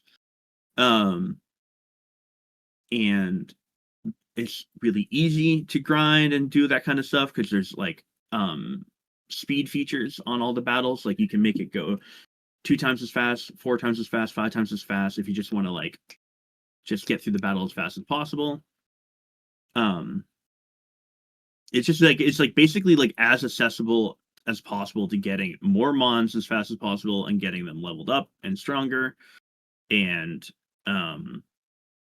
allowing you to play like the little spreadsheet game. And then the story is gosh darn off the wall so far. They're like, okay, there's disaster happening. There's Digimon like appearing in the real world. No one really knows what they are. At first they call them like phase electron life forms. And then like as you start going through like the closed off part of Japan, it gets even wackier. And then and some character goes up to you and be like, hey, oh my god, I was waiting for you. And you're like, who the heck are you? Like both your character and you are like that. And they're like, oh yeah, no, like is the other person here with you too? And you're like, what are you talking about? Which I think has to do with the time part of this. And then a disaster happens, and then you're sent to like a different part, a different place, and then people are yapping at you, and you're like, what's going on? And they're like, you do one thing, and then it like gets you, you're back to like some sense of normalcy. You're like, I'm so ready to start unraveling this. And then like another mystery happens, and I'm like, oh man, I finished the demo, and I was like, I just want to keep on playing. I need to figure out what's going on. I'm confused, and I like leveling up my Digimon. I don't know, and it's a story single player game, and it's just like you get to play it. You can play it at your own pace. I mean, you can do that with Pokemon too, and all this stuff. But I just like the vibe of the world so far. Battles when you run into things. Yes. There's no random encounters. You can see every Digimon on the field. The game does not hide away from like having something that you're nowhere near ready to fight just out there in the open world. Like you can at any point run into something that will one-shot your entire team. And you'll know because he's typically huge and giant and scary looking. But like it is neat that the game gives you that option if you wanted to like kind of grind and figure out a way how to like fight something.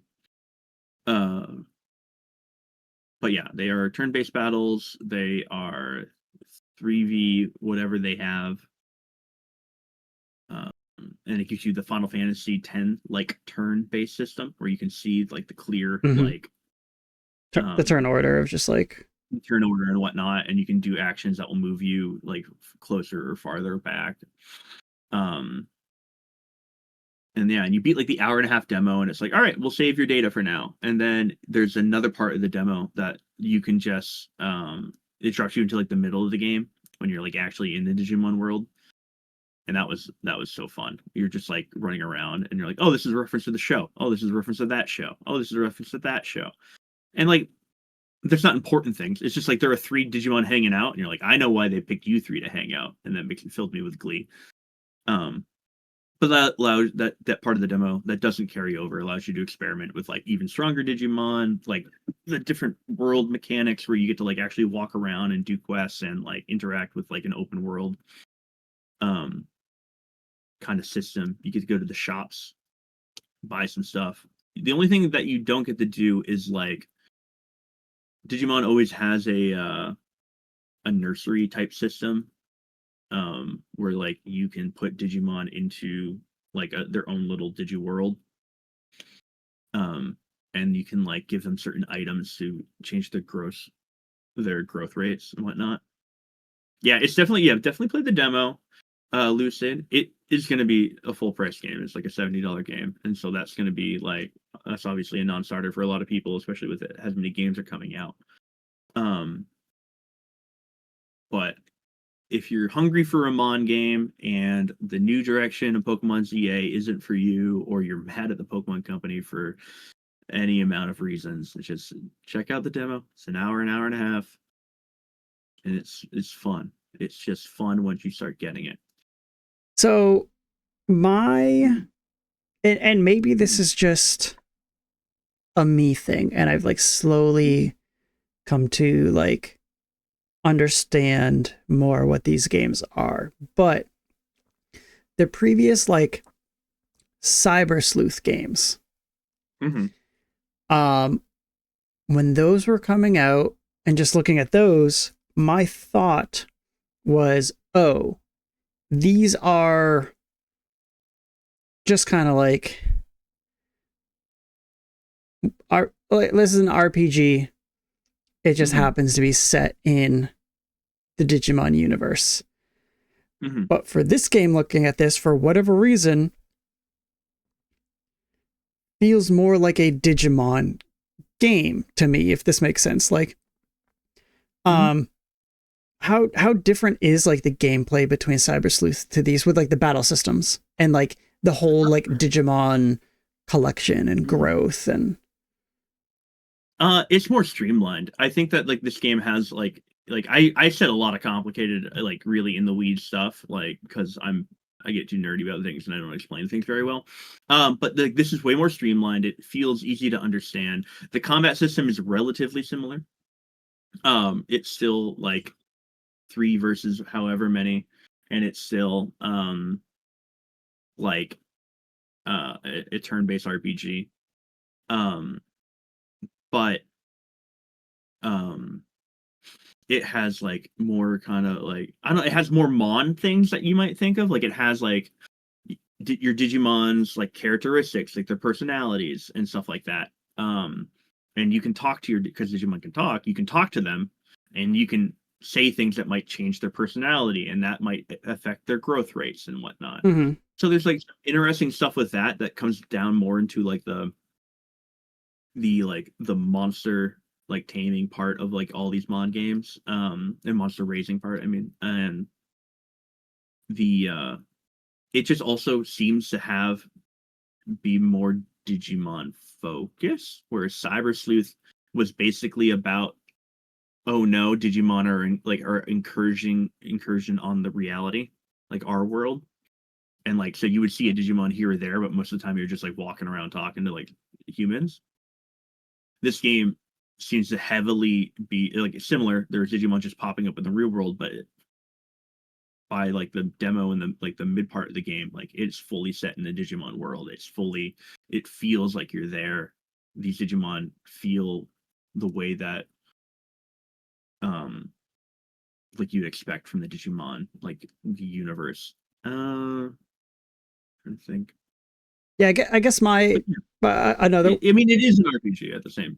Another way to kind of think of what, or to say what I was thinking is like, this looks more like a monster collector game than the Cyber Sleuth games looked like on the outside. One of the parts that might have to do with it is just like the fact that you can have your Digimon walk around with you, and your main team, your 3 guys, and even as they get too big and they shouldn't be walking around with you, are walking around with you. and so like they feel like you're more with them. You're more like Mhm. you're talking to them. You're and they have different personalities. Um, and they ask you crazy questions. Sometimes they're like normal questions, and some was like I was nice to my Devimon, and he was like, "You gotta abuse me, sir," and I'm like, "All right, I don't know about that." So like there's that as well as like other little things like you can traverse areas with your Digimon, so it makes it feel like the Digimon that you have in your party matter more. Because like you can, if you have one that's a big lion guy, you can ride on the back of your big lion guy. Um, and I think there are just like little things that make it feel more like a monster raising kind of type of game than just an RPG that has Digimon in it. Like it's just like a bunch of little tiny things. It's out October 3rd. October 3rd. Pretty soon. So anyone who does play the demo, not too long of a wait to pick it back up, which is nice. Just a couple of weeks. What other RPGs had come out this year? Claire Obscure. Have you played other RPGs? Let me open my Steam. That's like pretty much where I play most of my games now. I've been finally finishing Final Fantasy VII Rebirth. That wasn't this year. Oh my god, Steam is installing an update. Hurry up, Steam. I think it isn't going to be in the argument of like a top 5 RPG this year. There's the remake of the Trials of Cold Steel, whatever have you game. That's coming out in the next month or so. What? There's a demo for that. Trials of Cold Steel. I don't know what that. Trials of the trial. We can go down on a gosh darn rabbit hole, Chris, about how many of these Trials games exist and how they're all one giant continuous story, and that's crazy for a game that has like 10 of them. When you say Trials, I'm just thinking of the bike game. Yeah, it's not that. No, it's not Trials. It's Trails. Trails. Yes. Trails. Because I always get confused because there's Trails and there's Tails, and I hate that fact. You just they're too close together. Okay. But there's like because the original one is like a pixel-based top-down game with some like action RPG mechanics and then some strategy RPG mechanics, and this one it's more metaphor, where it's like 3D open world kind of thing. You can attack an enemy in the overworld and then go into turn-based combat. Okay. For the remake, lots of people loving the demo for the remake. To answer your question, though, for a game that came out this year, that is an RPG that can compare at all to this Digimon game and or I guess I wasn't so much looking for like a comparison, but just more like, yeah, your thoughts on like, which you kind of said it, like where you think this game as an RPG for this year stands. And I think you said there's no shot it's not like a top 5. Yeah, I mean, so like, okay, we get into the weeds about RPGs, right? Because Kingdom Come, like Deliverance 2, is like is an RPG. That game came out this year, huh? Yeah, it did. It always gets me every time you mention it. The Tainted Grail Fall of Avalon game that I have downloaded and still haven't played, which is like the King Arthur Oblivion came out this year. The Oblivion remaster, which I don't know if it counts. It came out this year. There has to be some sort of like one I'm missing that I just like never got around to. Looking. Borderlands 4. We don't talk about Borderlands in this community. Nope. That joke I can make, and Chris will back me up on it, unlike Mario Sunshine. Yeah, no. Borderlands is out. We do not support the Borderlands. Why is that man a wizard? I hate that guy. Yeah. It's not the game. It's the dude. The dude. Quick aside, sucks. did you see his most recent Twitter meltdown? Was it about like people like are too obsessed with like 4K and like that stuff. No, I mean, yeah, but it was about people being like, he's just like, hey, you just have to come to the realization that like where your PC specs are at, and if it just can't run the game for your PC specs, like that's on you. Like you really need to like accept that. Like, are you optimize the game? It's your fucking job to optimize the game, and why are you complaining about people complaining? People don't know if a game's gonna run well on their system until they really play it out for PC stuff and stuff like that. And it's not even running well on goddamn console. I don't know. Randy went on, it was like a 30 like chain thing of him just yapping about how no one understands him and that you shouldn't complain about performance in video games. Yeah, because that's the big news around Borderlands is its PC performance and like DLSS and all kinds of stuff like that. And it was news. It is news that I was like, oh, I could talk about this. We could bring this to the show as a topic. But then I was just like, fuck Randy Pitchford. Yeah, fuck Randy Pitchford. Yeah. Yeah, I don't know. Digimon will probably reach the top 5 RPGs I played this year when I've played a little bit less than normal. I don't know. I played usually a big RPG person this year, not so much. Yeah. It's not going to be number 1, though. It can't be number 1. Well, Claire Obscure, right? Mm-hmm. Oh, and actually, you know, it's weird. For Digimon, the release date on the trailer said October 3rd. Steam says October 2nd. You might be able to. Maybe that's unlocked in Japan. Yeah, I don't know. Maybe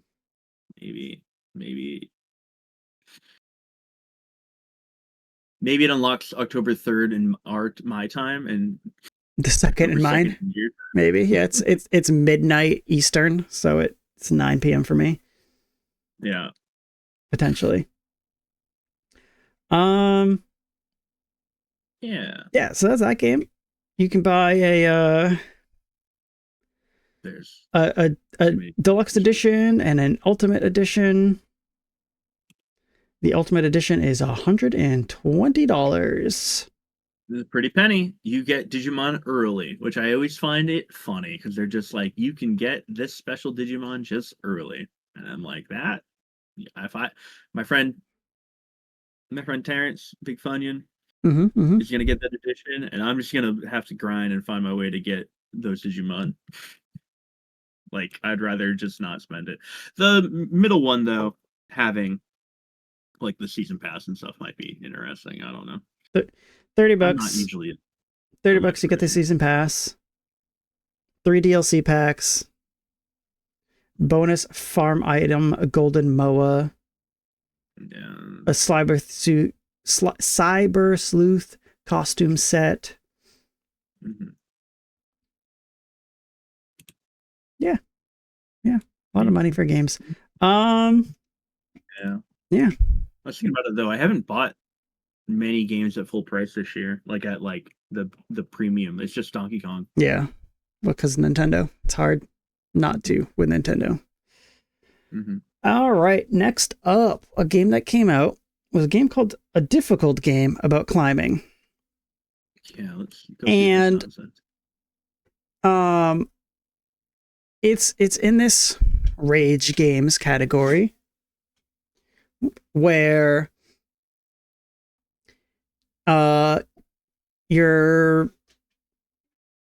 it's essentially you do an activity that gets you progress, and there is the potential for failure to set you far back. They're typically difficult. This is a difficult game about climbing. And that's kind of where the rage part comes in, where it's you climb high, you fall down far, and then you rage. Have you had much experience with like any type of like rage games like this? I mean, like in the docket you put like QWOP. Yep. I've dabbled with QWOP. And I have a friend who speed runs the getting to work. Is that it? Gotta get to work. Oh yeah, yeah. I forget. I know the one you're talking about. Yeah, and so I've watched a lot of that, and there was a really good GDQ run with it also, where like they had the dev on, and he seemed like a really cool guy. But yeah, so like I don't have a whole lot of experience playing these games, but I've watched a good amount of them. I think to me, this is the peak of video game that is content to watch. Like these video games are great because it's nice to see someone else get frustrated and not frustrated yourself. So the slate of games that I've brought today with this, again, it's like inspired by the recent release of this game. And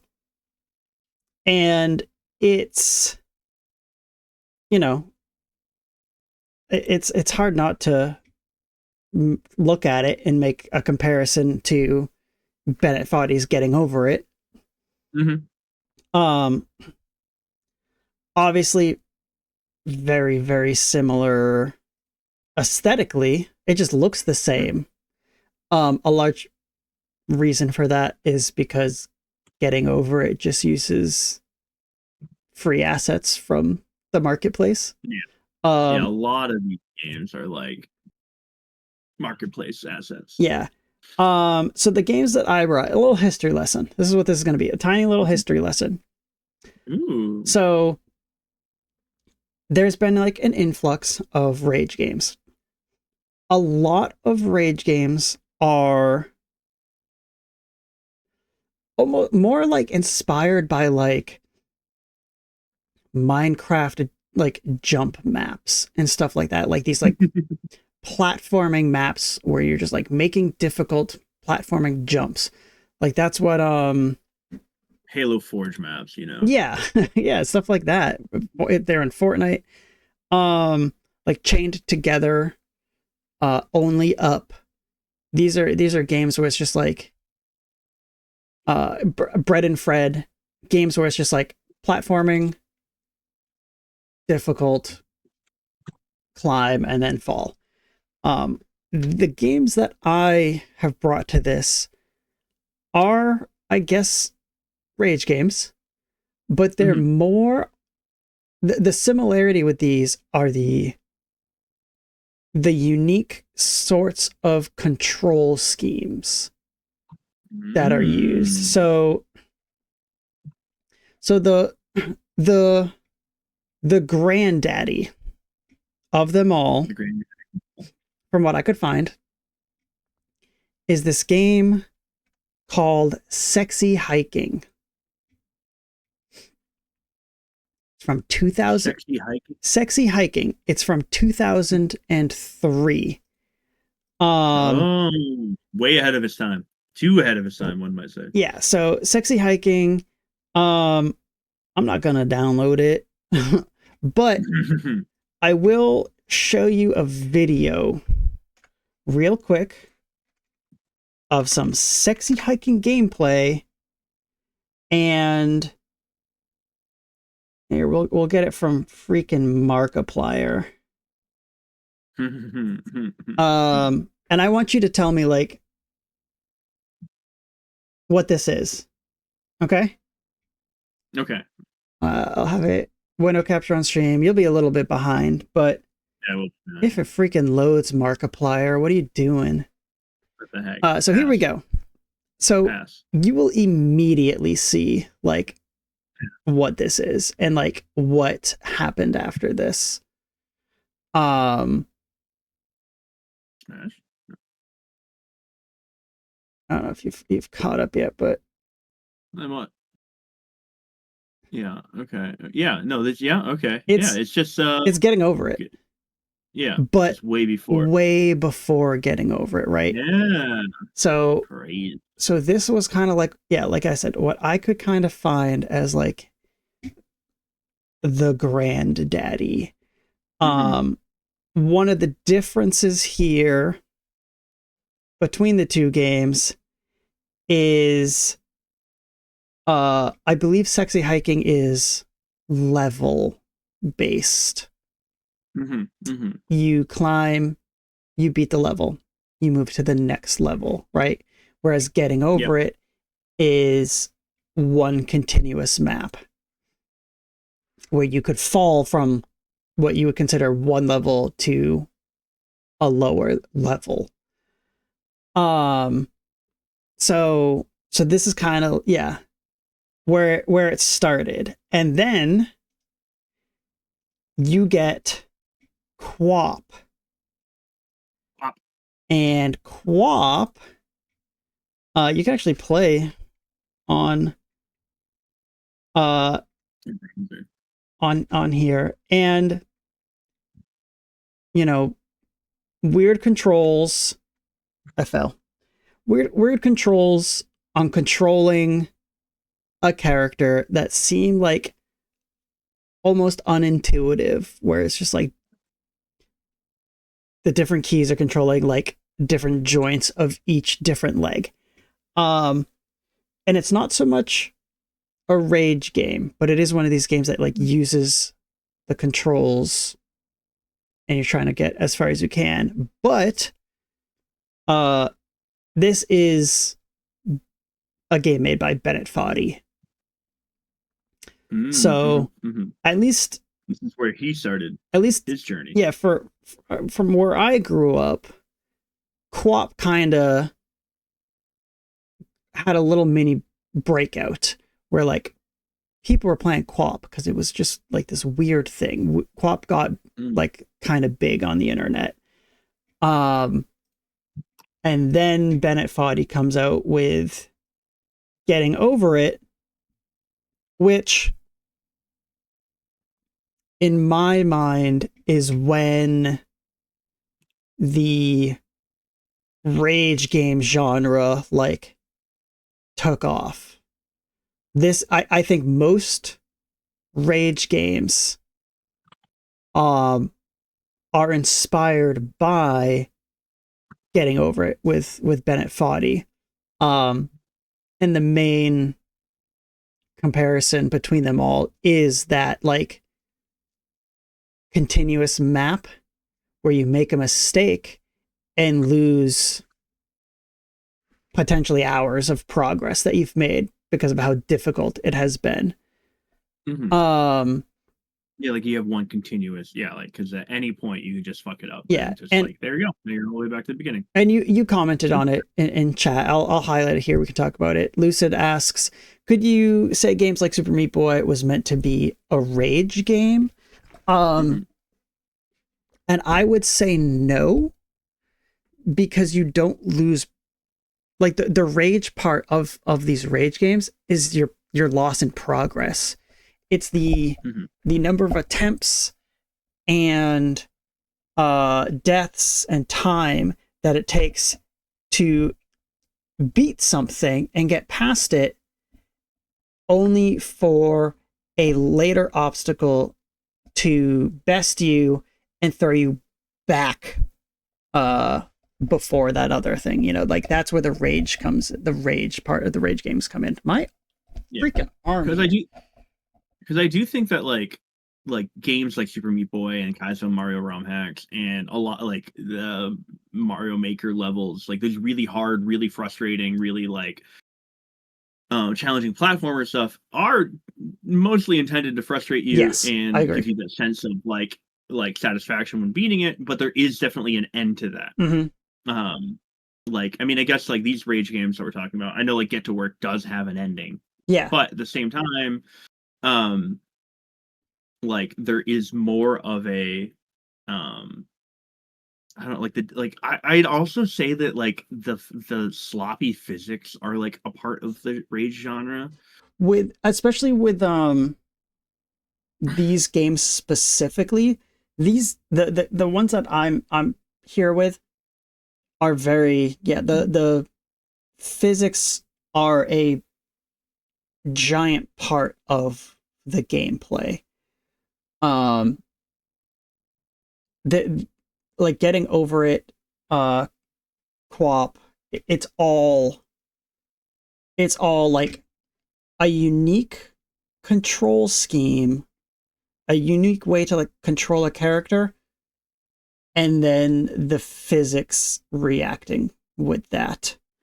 More like Jump King stuff. Yeah, yes, more like Jump King. Jump King is, I would say, more of a type of rage game than Super Meat Boy is. Octodad, I had no rage in Octodad. Octodad is fantastic. Yeah, Octodad. Octodad's great. But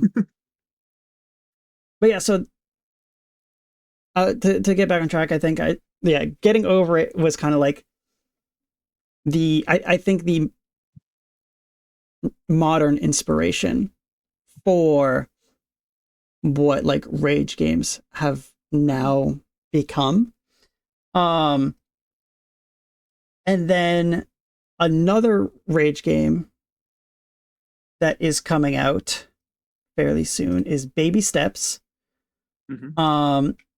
Baby Steps is Devolver. Mm-hmm. Poor Baby Steps, And by the way. Why? Oh, just like dodging Hollow Knight to land at Hades. Yes. I think I can't. I think it was Baby Steps. There might have been another dev that said this too, but they put out a Hell is Us. Talked about. No. That's a different thing. Oh. Hell is Us is like they called the Silksong people callous. Like but it also said it was their right to do such a thing. Yeah, but no, I think it might have been the devs for Baby Steps. If not, again, another dev team that had a game coming out around the same time delayed their game for Hollow Knight, landed on Hades 2, and then was put out another statement like making it seem like yeah, Hades 2 is now coming out on our date, but we're not going anywhere. Like, you know, that kind of thing. So not delayed this time. But yeah, Baby Steps is now a sort of like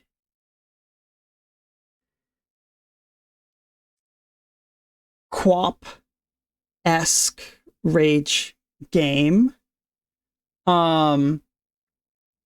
Where you're controlling your legs in a weird way. You might have been able to see it in this tiny gameplay thing here, but there's like a little bit more story in this. You know, what kind of story and how deep this story is. You know, we'll see. But there are cutscenes and some sort of story loop. And it looks, Baby Steps seems closer to Octodad than Lucid Charade. So that's one of the things with Baby Steps is I think there are large portions of the game from what I've seen, like this, where it lacks that loss of progress. Mm-hmm. Like in this whole gameplay clip or stream or whatever we're watching right now, failing to move properly and falling is nothing more than just stand back up and continue. There are parts of this game that I have seen where you're like climbing stuff like this or walking up the side of like a hill and falling down it and then having to redo it. What I find interesting about Baby Steps is it definitely feels like a kind of an absurdist response to like Death Stranding. Sure. Like it very much takes the concept of like, you know, being very careful with how you move around the world and like how you like walk and run, and then adds like quapness to it and just makes it silly as all goddamn hell. And you know, that's a thing that Devolver and their games they publish do is that just silliness that it has. But yeah, Baby Steps is interesting to me because of its almost like it's almost like evolved look at these rage games where it's like still very janky and silly, but starts to include like I said, a story, and like the progression is almost more traditional than like a rage game is, where like I said with Sexy Hiking, the difference with Sexy Hiking to Getting Over It is Sexy Hiking has levels. And this game appears to be more similar to that, but in a connected world where you're playing like this guy's getting to like some sort of hill or mountain right now after climbing or after walking through like this path. And it looks like that is kind of like the separator between the levels, where it's like you can't really rage in that part because you're not losing progress. It's almost like it's like the hidden loading screen between levels, you know. So I don't know. I thought this stuff was weird and interesting. I have limited experience with these types of rage games, but I've tried a couple of them, full games, and just like demos of them. And I like these ones for the control schemes, for the weirdness of like Getting Over It is almost like relearning how to use a mouse. It's strange because it's just like I know how to use a mouse on my computer screen, on my desktop, in first person shooters, real-time strategy games. But yeah, Getting Over It was like, it felt like I was brand new to like this concept of what a mouse is and does and how to use it. I actually remember there was a night where it was actually, maybe a couple of nights actually, where it was like me, Tara, and Courtney playing Getting Over It, and not getting far at all. But yeah, that like weird shared experience of like learning how to use a mouse was fun and weird and unique. Yeah, like I'm of two minds because like I really do think that like the innovation of like mechanics and controls meets mechanics and like is really neat, especially considering that like video games have largely worked the same ways for it's just slowly building off the same type of control schemes for the last like 50 years. And any type attempt of like innovation and just like kind of like either like deconstruction of it like is super fascinating to me. That being said, my brain that needs progress to feel satiated at all like can't really handle like a lot of the super rage inducing ones, like the Getting Over It or Going Up or Only Up, whatever the heck the name of that game is. Only Up, I think. Yeah, and the Syphilis one, yes, like that your boy Northern Lion has one of his best quotes ever from. I love that, like I love when Northern Lion quotes make their way to you and clips make their way to you. It makes me so happy. Don't get it twisted. Oh, get it twisted. Get it twisted. But like at the same time, yeah, like I need to have progress in order to feel like satisfied with like what I was attempting to doing. Like I'm born and raised on playing a lot of RPGs that require you to save at all time. I'm well versed in like accidentally not saving and dying and losing data. I'm well versed in that pain. I don't need to keep doing that to myself, even if it's in a micro cast like of this. I think it's really cool and they're really fun to watch people play them that do enjoy it. And so I'm gonna dabble in. There are a few of them that I've looked at that like Lucid Trade earlier brought up Jump King. That like there's a more of like a retro feel to like Jump King. I think Jump King looks really cool. I think Bread and Fred looks really cool. And I would love to play Bread and Fred sometime with somebody 2-player. But yeah, there's something about like those like almost like, I don't know if it's because they're 2D or just like almost like more arcadey gameplay, less reliant on janky physics, I guess is how I would say it, and like, I don't know, more just like the game mechanics. Feels more like I can learn those games and play them and be good at them. And which is enjoyable. What I find really neat about like Baby Steps is it does take like the concept and tries to add like more to the presentation. And which I'm always for. I'm always for taking something like trying to innovate on an innovation on the innovation. Like also in just like, you know, game development's expensive, game development's hard. I will just like naturally gravitate towards the things that aren't just made with like Unity marketplace assets. And they're good games with that. But at the same time, I'm just like, it looks like that, and I want it to look a little unique. Yeah. Which is so many of these games don't look unique, which I think is a negative to them. I love that there's a community of people that can just like make these games easily and have them be popular.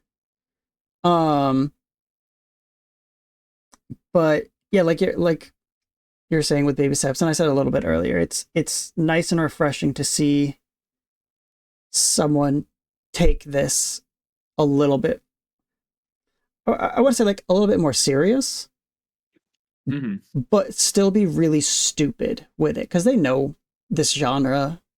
It seems like it's a stupid genre. So yeah, it's, you know, that's my my Rage Games spiel. There is like just like lastly, there's like a 5% of me that like I just keep trying to shove back down. That is just like all this like low effort games is taken away from games with artistic value or some bullshit. I don't really believe that in my heart of heart, because like making a successful game is impossible anyway. So good on you for making something that's like fun to play, and that in a certain sense, being fun to play has its own artistic value. But there is like that purist in me that's like, it's taking space away from blah, blah, blah, but fuck that part of me. yeah, idiot. Yeah, what the heck. Yeah. And then another game that came out recently that inspired me to bring up this next topic was Lego Voyagers. Wee. Which looks just cute as hell. And it's a 2-player game. 2-player co-op puzzle, right? Yep. Co-op adventure puzzle game. Love the look. I think Metacritic has it at like a 79 or 80 for reviews right now. So critics are enjoying it. People are enjoying the game. And yeah, here's that gameplay. It just looks so good, so fun, just nice and like casual and like unique. It looks like it has, you know, because of that like whole Lego building part of it. It looks like it has a lot of things that like can make you feel smart to figure out, right? Satisfaction of just like doing Lego stuff in general, right? True. Yeah. And just building things. But yeah, it just looks really sweet. And it had me thinking of like this last like, I don't know, 10 years, maybe less than that. We've gotten some like high tier, highly praised, like unique 2-player games and experiences. Coincidentally, a bunch of them are by the same studio, with A Way Out, It Takes Two, and Split Fiction from Hazelight. And first of all, that I think that's very cool that there's just like a studio that you can look for that type of game. That my guy Yosef is like, this is what we're doing. There's a market for them. We're just gonna keep making them. Yeah, and fuck you guys. Fuck the Oscars. Yeah. But yeah, so I wanted to come in and just, talk about some of our games that we thought are some of our like favorite 2-player experiences. Not necessarily games that are like uniquely or specifically 2-player, like these Hazelight games are like made very much like you have to play these 2-player. But just in general, just like playing games under 2-player, like with 2-player. So like, I don't know. I'll start with you if you have any like that come to mind. Yeah, so like a lot of my multiplayer experiences, 2-player particularly, throughout my life are just like from the nature of the kind of games that I play on my one, mostly alone, but a lot of the time it's pass the controller back and forth kind of stuff. That's like where I found a lot of my value in playing games with other people. That being said, for 2-player games and things that are made to be played like with 2 players or at least have that functionality, so much love in my life for to no one's surprise, Donkey Kong 1, 2, and 3, Country 1, 2, and 3. Because like I love the seamless integration of like 2-player. Again, it's not, you're not both playing at the same time, but it is very much of like, oh man, I died here. Like, hey, you just need to do this, and you're like, you get past this like thing, and like that kind of like just conversational, like while you like you die, and then like your controller would come up and it'd be your turn. That's just something that like I really just like have always gravitated to, the just the cooperative kind of hand off the controller experience, which is what that is really like. Yeah. You're, Donkey Kong Country 2 says 2 players, you have 2 different controllers, but you're really just taking turns. So like stuff like that, but at the same time, I'm gonna a game that is 2 players strictly, and I think it's better than its cultural reputation is, and I'm gonna kick myself for saying this, is Resident Evil 5. Okay. I like Resident Evil 5's co-op campaign a lot. I think it's definitely not the Resident Evil I love, but that one at least still has like this like bombastic, like it feels more like House of the Dead at times, and which is going to like, I love like, rail shooters, 2-player rail shooters are wonderful also. But I don't play a lot of 2-player games, and that's just mostly because I'm like, I'm a little lonely person. But I also just like single-player games typically more. But those are the ones that when you first talked about this, and I was like brainstorming, I was like, yeah, Donkey Kong Country I have a lot of fond memories of. And then Resident Evil 5, I had a wonderful time playing co-op. Resident Evil 6, I did not have a wonderful time playing co-op. That game I hate that game with all my might. Resident Evil 5, I'll hop on and say that I thought that like I enjoyed my 2-player experience with Resident Evil 5. And only because it was 2-player and I had somebody else to experience it with. The entire time. It's actually my first and only Resident Evil game I've ever played. Yep. And like most of my time playing it, I thought like, I don't know if this is a good game. But like I'm enjoying it enough playing it with a friend to like see it through. And then Yeah, and potentially do it again on a higher difficulty.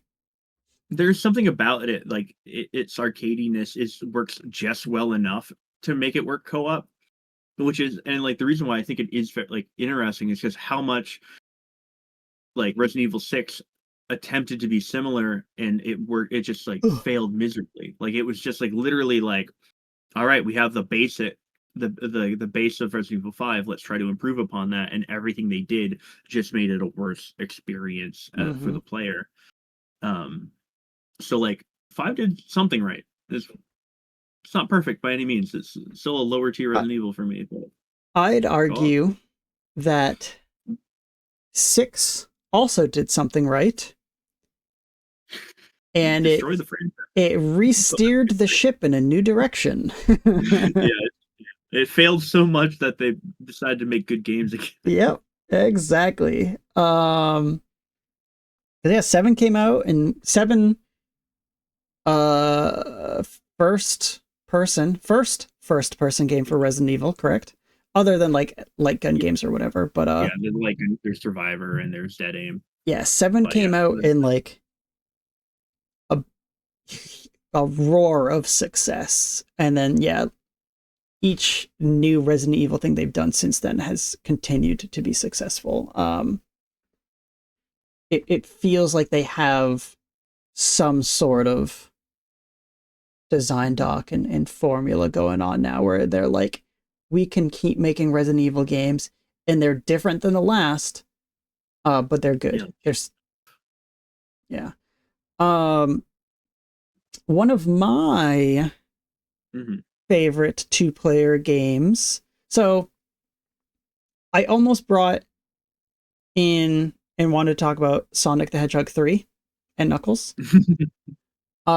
Because like as a child it was one of my favorite games ever and I played it a lot, and I did play it 2-player with like my friend's little brother a lot.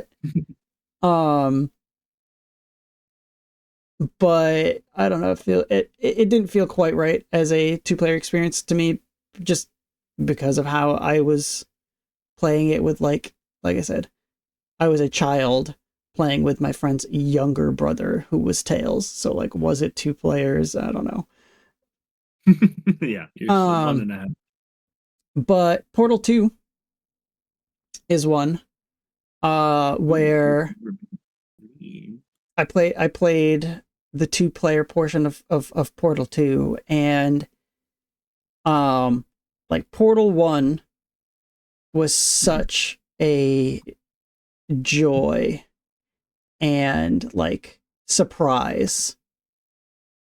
And then Portal 2 comes out, and the production value gets upped. They get some big wait, Chris, let me wait, hold up. Somebody said the stream froze. Oh, stream froze for me. I don't have dropped frames. But oh, maybe it did do something, because now Seribot is here again. Yeah, so it's just like it ended and started again, maybe. Yeah, maybe. It freaked out. I did hear you rubber band for a second, but you're fine now. Okay. The recording will be cool. Into the computer. But yeah, the second game came out, more production behind Portal 2, bigger, more money, whatever. And then it has the 2-player mode in that, and it was a pleasure to be able to go through these puzzles with another person. And yeah, I don't know. Portal 2 is just such a joyful game for me, like start to finish, and then getting into the multiplayer. Like that's one of my early like favorite 2-player experiences that like I don't think there will ever be a time where Portal and Portal 2 feel outdated. I definitely agree with that. And I haven't even played Portal 2. oh, it's so good. You could play it I know. now. I would. You want to play it with me? I need someone to play it with. You should play Portal 2. Portal 2 is so good. And I'm so far removed from the last time I played Portal 2, like legitimately like oh my god. I don't even want to start thinking about how long that is, because that's like what, like just out of high school or something like that. Like that's probably like what, 2010 or something, 2009. Oh god. So yeah, I won't remember a damn thing on how to beat that game. Look at that. Alex was just playing Portal 2 with his nephew 2 days ago. Like I said, the game just never, it's never out of style. And so it's one of the reasons why that's like, yeah, one of my favorite 2-player games. And it's amazing that I can always go back to it and always recommend it. Yeah. A game I have in my memory banks that I just remembered, that maybe not one of the best 2-player experiences of all time, but one of like the ones I'm always most fascinated about. What is well, actually, now I thought of 2. The PS2 Lord of the Rings game. Okay. The action adventure one. Okay. Like but then also the more important one was Lord of the Rings: The Third Age is a 2-player RPG where it's 2-player. Again, it really necessarily doesn't need to be, but basically one person walks around like the actual like game and like the overworld, but anytime you're in combat, you just like each player just has like their own person they control in like turn-based RPG. Doesn't need to be 2-player. You could just easily sit next to someone and be like, hey, I want this character to do that. But I just remember being young and being like, my favorite genre, and there's a 2-player mode. What the heck? Well, which one was that? Lord of the Rings: The Third Age, where you play as the Second Fellowship, the backup fellowship. Oh, that I think is canon, maybe. I don't know. I don't think so. But I remember having a good time with that game. I think it is abandonware now, though. So in order to be able to play it, I have to. Game Boy Advance? No, it was like 360. There's a GameCube version of it too. Okay. Yeah. Okay. Yeah. Game. It was because I never played Secret of Mana, which is a big player's JRPG for the Super Nintendo. I never played a co-op RPG until like this point, not counting like soft RPGs. Like,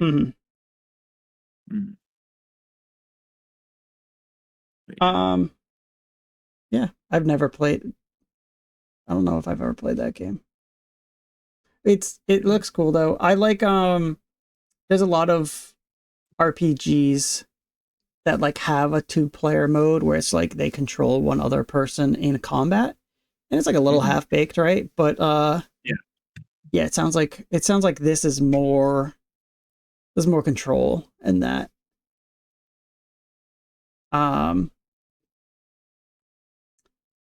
Two other games that I really like for 2-player experiences, and like, oh, Tales games. Hold on, Tales games have the best co-op for RPG.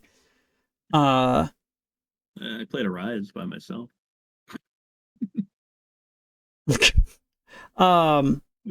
Yeah, from what I can tell from the Tales games, like that battle system does look tailored to like potentially playing with 2 players.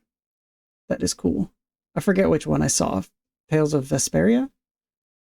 Forever ago? Vesperia is the GameCube one? It's PS2. I forget the order that they came out. I know there's Vesperia, there's like what, Berseria. Berseria's PS4, and then Arise is the PS5 one, or the newest one. I guess. I think it was Vesperia that I saw first. Yeah, there's fucking Symphony. There's just 15,000 of these. Yeah. But yeah, it does look. I didn't know that those were 2-player games, but it does look like that 2-player fits well there.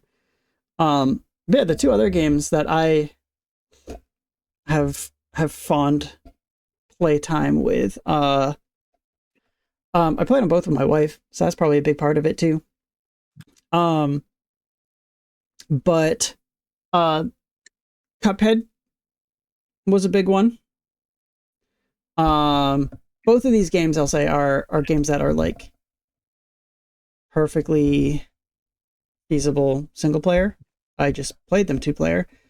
But yeah, playing Cuphead 2-player was awesome because I mean it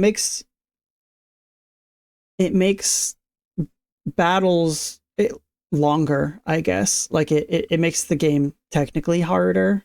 Like it scales up bosses and stuff like that. But it just being a tough game like that, it creates a really fun balance of like whoa, someone clutching and like saving the other person to bring back the the boss fight into a feasible. Save the run. Yeah. Yeah, and like that was kind of like this like almost constant thing while I was playing, like with Tara. It's just like either of us just like having these moments during these bosses where we've played it like 10, 15 times, trying this boss over and over again.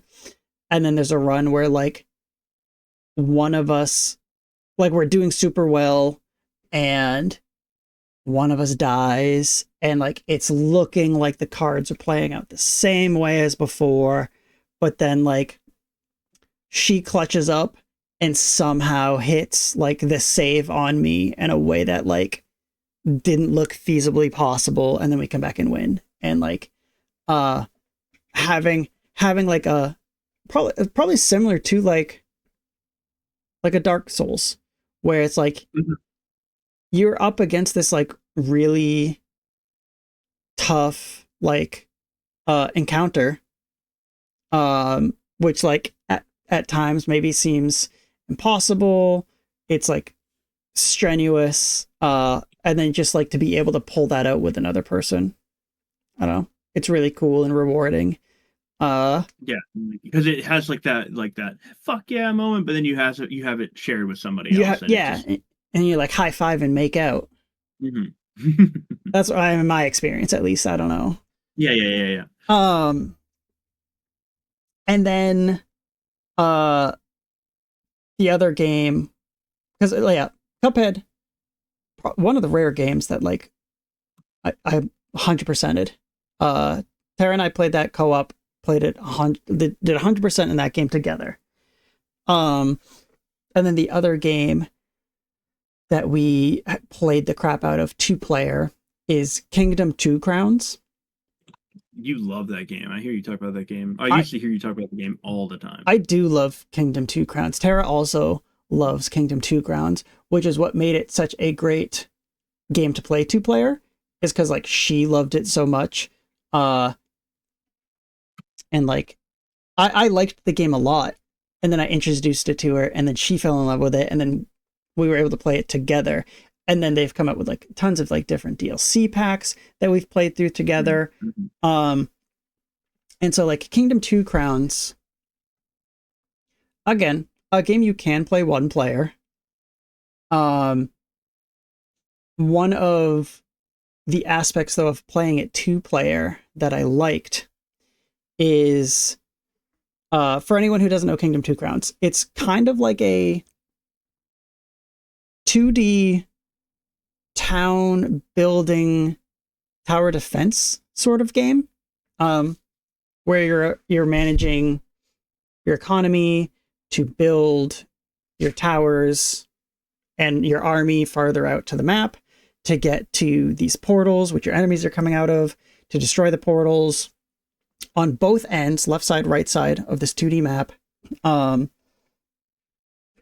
And the fun part about doing that in 2 players is the like, all right, you take the left side, I take the right side, and then like you're both building out your sides independently with your own flair, your own flavor. But then still like you're still cooperating where I might be building out on my side and I run into plots of land where I'm like, oh, I can build farms here. And then the other side, because a lot of times those maps have like modes where there's like random generation on the map. So it doesn't play at the same time everywhere. And I might have 2 farms back to back on my side. So I can just like rake in money. But there's still that shared experience of like I have to utilize my side to push and grow the other side of the kingdom, who can help grow my side. This push and pull. I don't know. They're really good games. They're also online multiplayer, which I love, and like, but like couch co-op is always important. But yeah, in this day and age, for me at least, I need that online multiplayer. Yeah, and it's very much a game that's like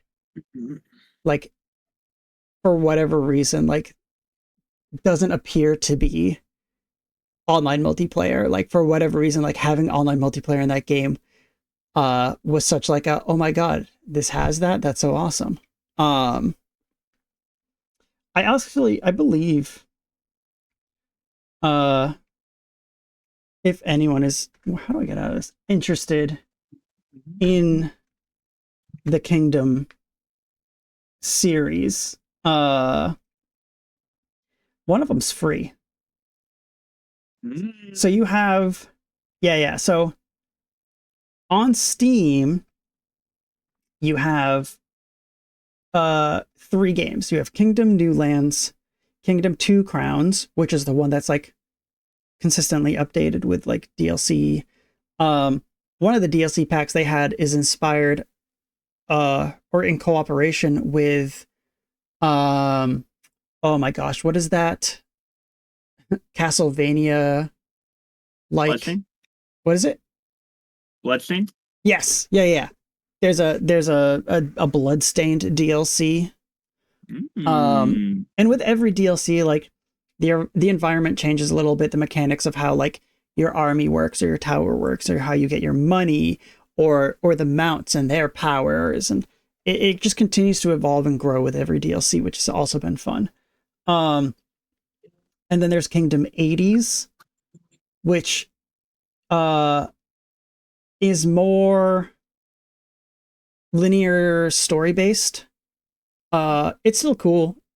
It didn't hit like Kingdom 2 Crowns, but it is more story based, like standalone expansion, I guess. But it does have like an 80s neon vibe to it rather than like the medieval vibes of like Kingdom 2 Crowns. But anyways, the original game, I believe, is just called Kingdom, and I think that you can play for free, potentially just in your web browser. Kingdom game free. Maybe you try it out. Oh, maybe it's just called, yeah, but it's good. One of the, I guess like the last thing I wanted to point out or like to touch upon is like 2 of my, and I just remember this, 2 of the games that I played so much just 2-player, even though they're meant to be able to play with more, but it really was my like co-op experience with just one other person. My first shout out is to Final Fantasy Crystal Chronicles, which is a game that one of my best friends and I would play all the time with our little GameCube and our hooked up little Game Boys to it. Which is still a crazy concept that I can't believe got out of like the front door. They have a tendency of doing that.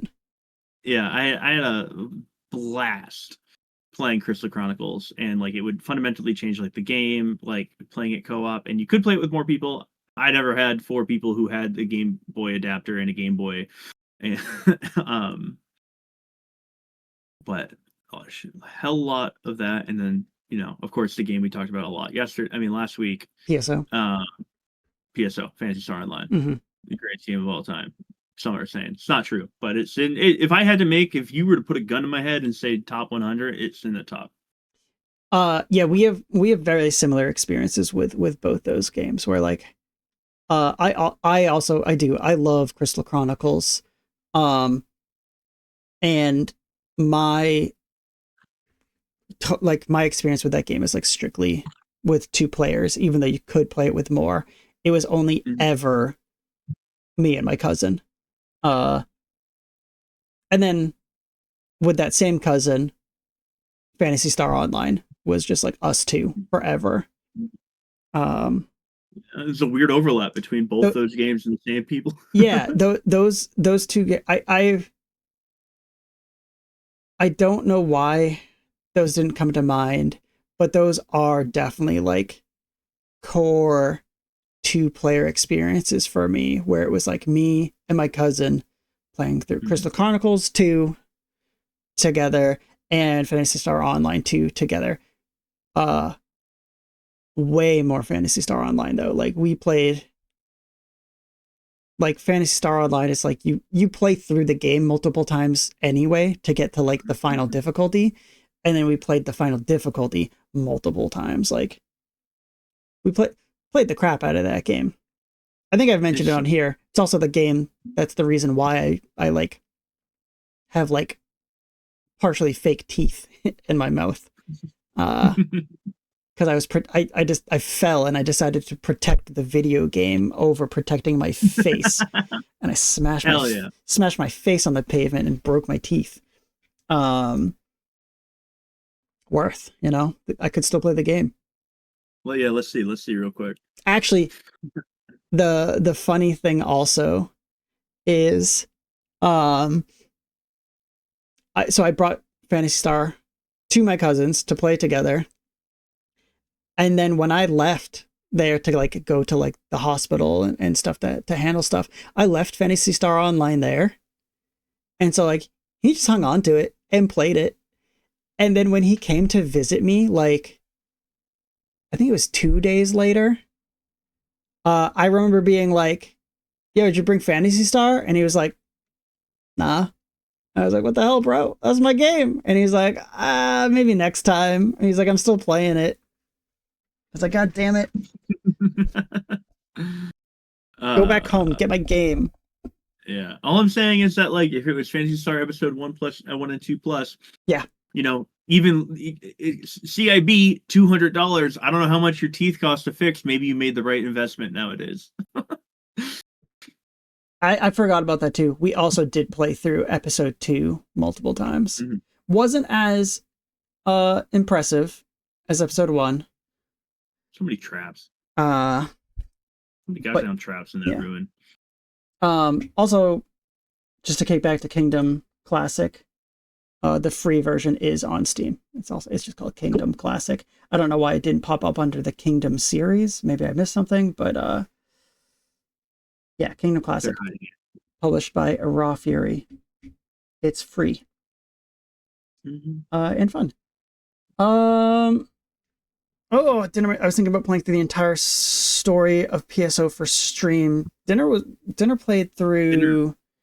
Goddamn love that. Dinner played through Phantasy Star Universe. I was watching him play Universe for a while too at one point, which has a bad rep for sure at the time. I own it. It's fine. It seemed better than what I remember the like reception of it was, but I think if I played PSU in any way but single player, I might have enjoyed it a little more. Maybe. Not as good as PSO. You're right. I'd also like to go back and play Phantasy Star 1, 2, 3, 4. Yeah. All right. I played a little 1. All right, let's get out of here. Let's go. We've got one more topic. We have one more topic. More topic. It's you know, I think we said it during the top of the show. Oh my god, my arm from my microphone is out of control right now. Did she keep falling? No, it keeps coming up. What the heck? Yeah, it's the opposite. It's not falling down. It's coming up at me. For whatever reason, people were expecting Super Smash Brothers to be in this direct. I never thought there was a shot it would have been the biggest surprise for me to see that there. Yeah, that would have been like enormous news. Like specifically because everyone knows Sakurai has been working on Air Riders. And everyone's like, nope, it still must be coming out. Yeah, so that was silly. But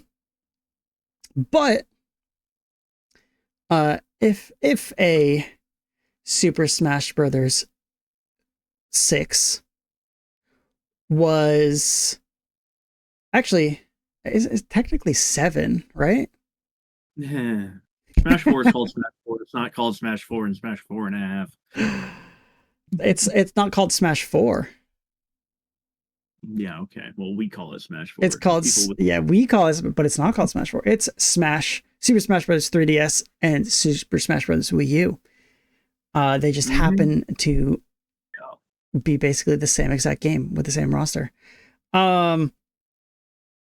Anyways, next Smash game. If we were to see that, what would you like it to look like? All right, the age-old question. Mm-hmm. So Smash 6 will exist no matter, like, eventually, period, right? Yep. We all understand that. So like, what will it be? I think that it's not. I'm in the camp. This is a very like, you know, it's not like the most popular camp, but it is a popular camp where I think that it should be trimmed down a lot. Like, we go not necessarily back fully to basics, but like we there's no shot we're getting 86 whatever characters in the next game. I don't think. I mean, you know, who knows? But I think we go back to a base roster of like 10, 20 people max, and we definitely, like, we tighten up the game. I think it, like, things that has to be. I think it has to be a platform fighter still. Dream of Dreams, it will have a subspace emissary-esque story mode, but I also know that Sakurai is pretty anti that since YouTube exists, basically. Sorry. Yeah. And I think that you really need to, like, I mean, that's where I'm starting. What do you have? Let me think about this way. My brain. What do you have? What do you want? And I'm gonna pick and poke and think more about my. Yeah. So I'm gonna step away from roster type things. Yeah. Okay. I agree with you where I think a scaled back roster potentially is necessary, but could be nice, and seems likely. For me, obviously, Smash Brothers is the multiplayer party platform fighter game. There's no world where it's not a platform fighter again. The online experience has slowly been growing. I think the number one thing that Super Smash Bros. 6 should do is have the online experience mirror the offline local experience. Okay. Yeah. And I guess what I mean by that is Smash Ultimate Online is either matchmaking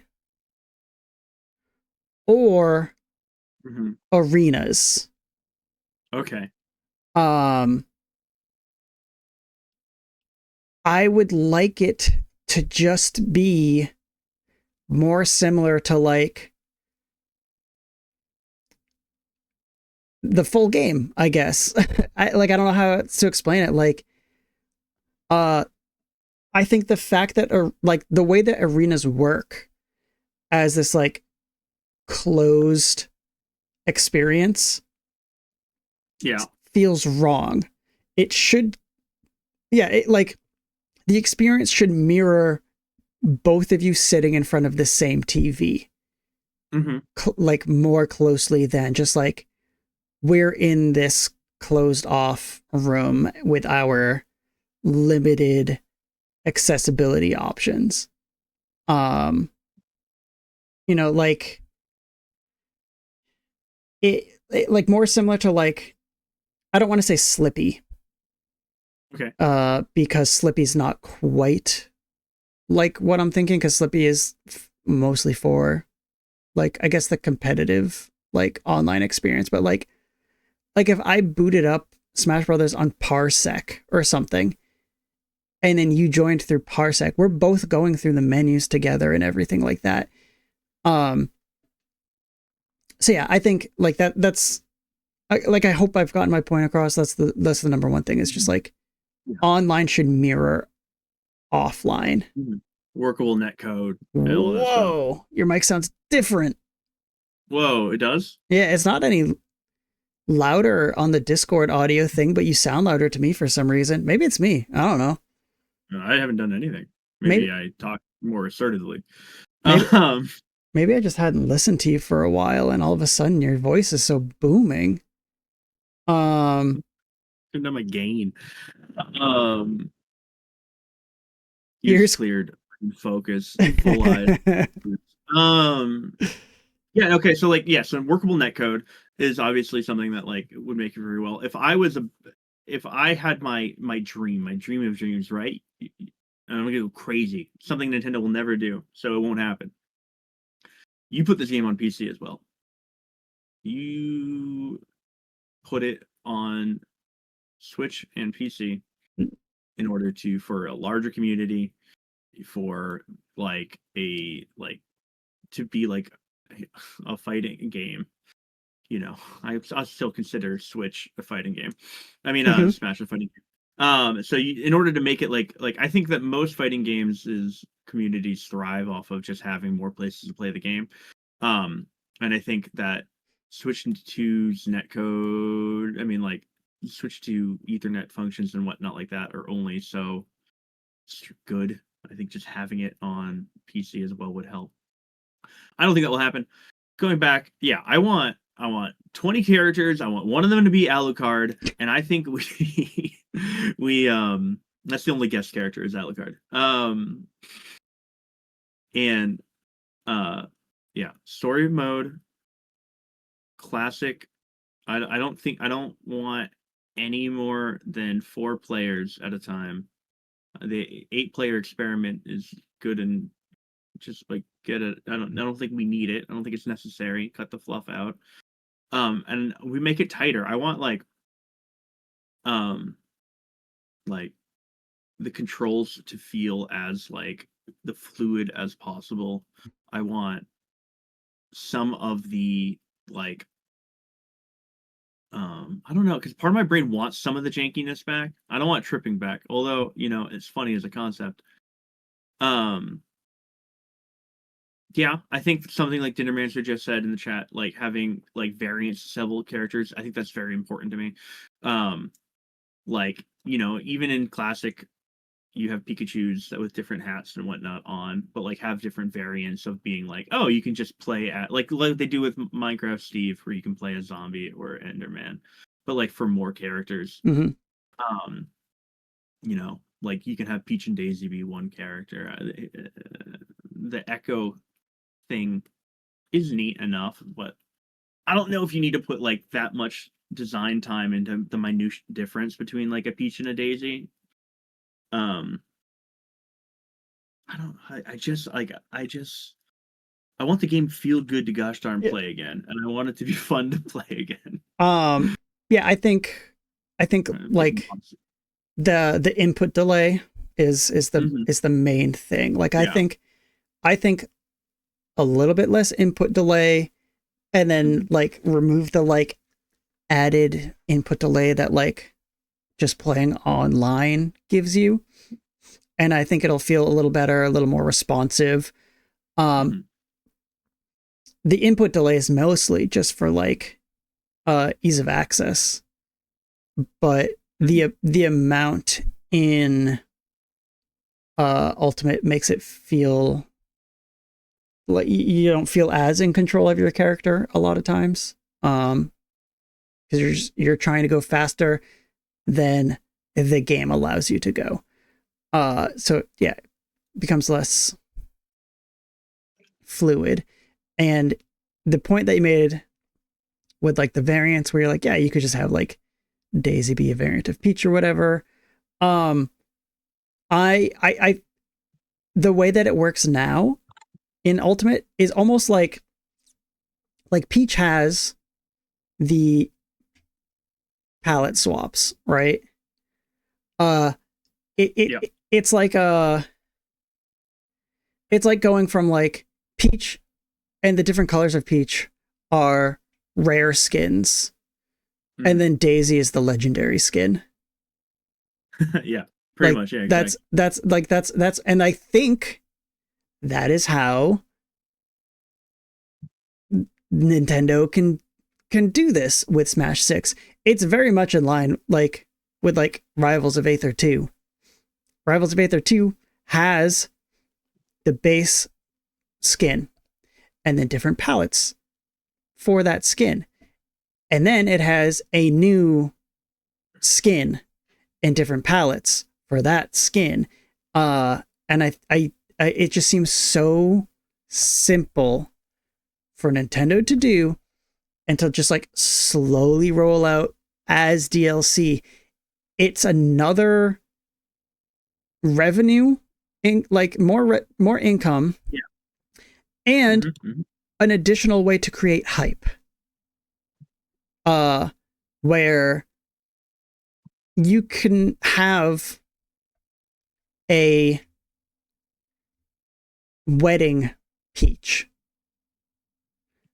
You can have vampire goth skin Peach. I don't know. That was it. No.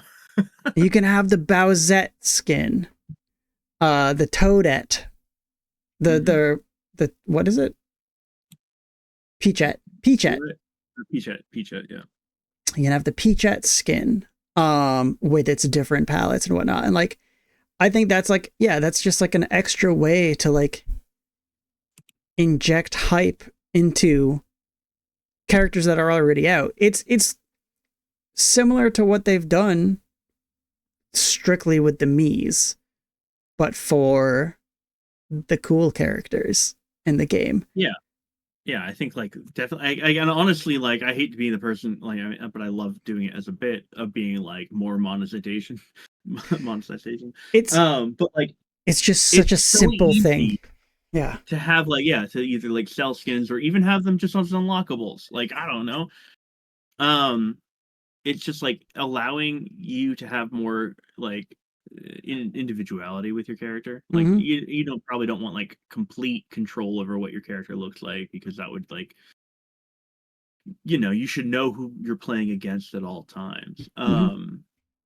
But like at the same time, yeah, like you wedding, like or like dinner mess use the links as example, like just being able to shuffle through the links in the similar way that you're able to shuffle through the heroes from Dragon Quest. Mm-hmm. Um, I think it just goes like a far like a long way. That being said, I don't think you go back to like having customizable move options. No. The nightmare.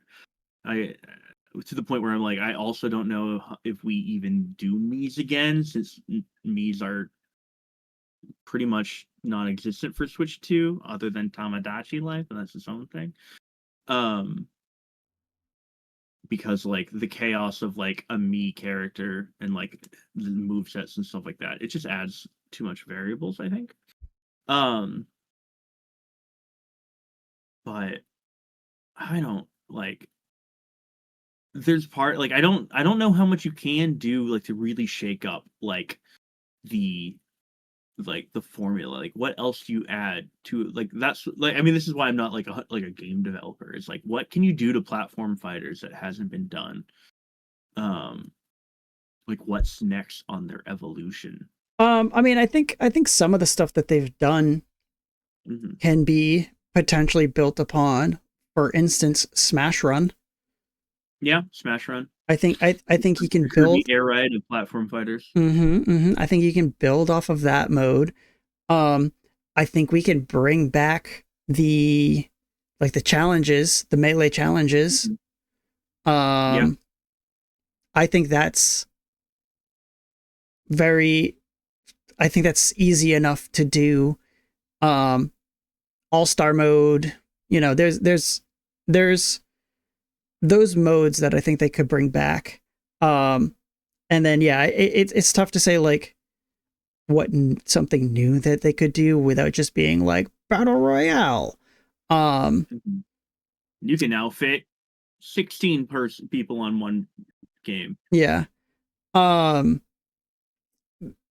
some Dinner, I would love Subspace again, but again, I mean, Sakurai back in the day was like, I got really disheartened when people would just watch Subspace Emissary on YouTube, like online, and I they didn't bother playing through it. And so he was like, that's why he didn't do a single player campaign again. I feel like you got to get over that at this point with like the way that the world is shaped and the internet and YouTube. Like you gotta be past that, Sakurai, please. Um, Fully side-scrolling semi-cooperative story mode. Yeah, that sounds incredible. I would mhm, love that. Like, mhm. so like in Melee, you had the adventure mode, right, where it was like a side-scroller for the most part. Um, and you just make it co-op, and you make it like you make Metal Slugs, or actually, you know what? You make a beat 'em up. You make. Can you? I wonder. Translate a beat 'em up to a To a pure platform side scroll. fighter, you could, Yeah, yeah, you could probably do that. yeah. I guess it is closer to a Metal Slugs, but yeah, like I think you could do something like that for a campaign that would really sing. And then you can throw in the sort of smash run, Mhm. like grabbing like the power-ups as like maybe some sort of roguelike element where it's just like you're playing as character, So, you're playing yeah, through, and then you get, you know, you unlock this chest, it has these power-ups in it this time, and now I'm playing as Donkey Kong, but my speed is through the roof. mhm. um You completely buck wild, and you start off your Kirby in this mode, and you get your first roguelike, and it gives you like the DK power up. But then also all your moves are now like adjustable, so you have like DK's side B and Ness's standard B, and I don't know. I'm just fucking saying shit. Yeah. um I think you could do some sort of, yeah, I guess that's another thing. You could definitely expand on like the adventure mode and Hmm. incorporate some sort of like, yeah, almost like a beat 'em up style thing to it. Hmm. Make it 2 players or 4 players. I don't care. But I think you're right where like as a whole, I think I'm fine with the game just being 4 players, especially if any more than 4 players hinders any sort of performance or extra inclusions they can do in the game. Um, I had another thing too. I had another idea that I couldn't think of, but it was back on the skins Hmm. before. Another thing you can do to compare it to like the me stuff. Um, Mii's will come out with skins themed off of characters from games that are not in Smash Brothers, or sometimes that they are. Um, what if you just did that, but for the characters in the game? What if, what if you came out with a Monster Hunter Link skin? Hmm. That could be cool. You turn Ness into Sans Yeah, from Undertale. yeah. But yeah, just like coming out with outfits for characters. Floppa Incineroar. Yeah, I there was another thing that I was like so we talked a lot about like the single player stuff and like the co-op like more story based things, but like I wonder how like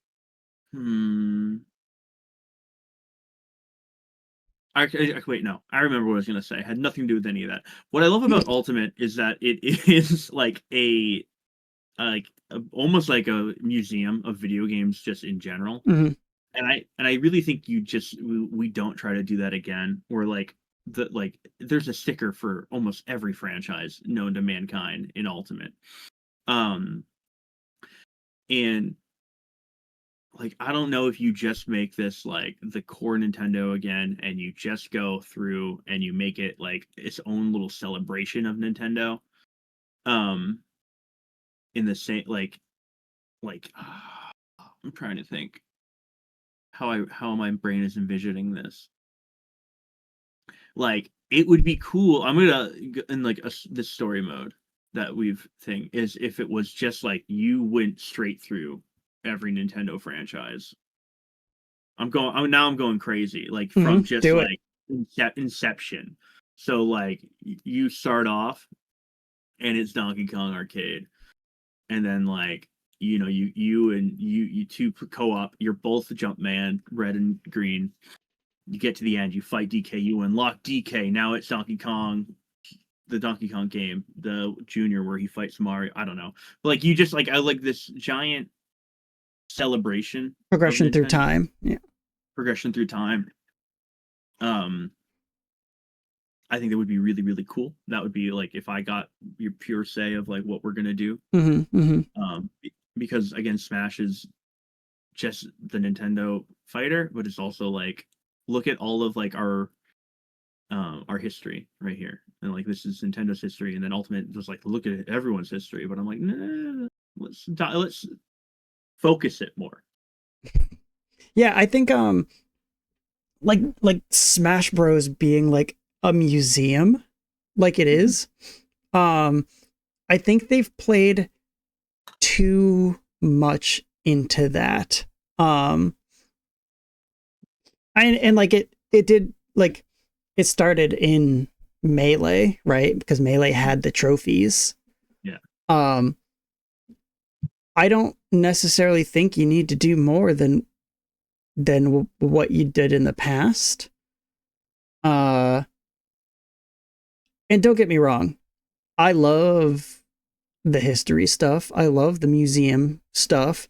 But any of that's taking away from people doing something else. Like I'd rather the costumes, or I'd rather that manpower be used into something else. Big Funyun, that's probably not as far out of the realm of possibility as you might think it is. I got contacts. You do have contacts. Specifically just Mewtwo King straight up. Yeah, you just call him up and be like, hey, come join the pod real quick. We need what do you want from it? Yeah. Smash. Yeah. No, I'd probably just talk to, honestly, Dinnermancer or Domo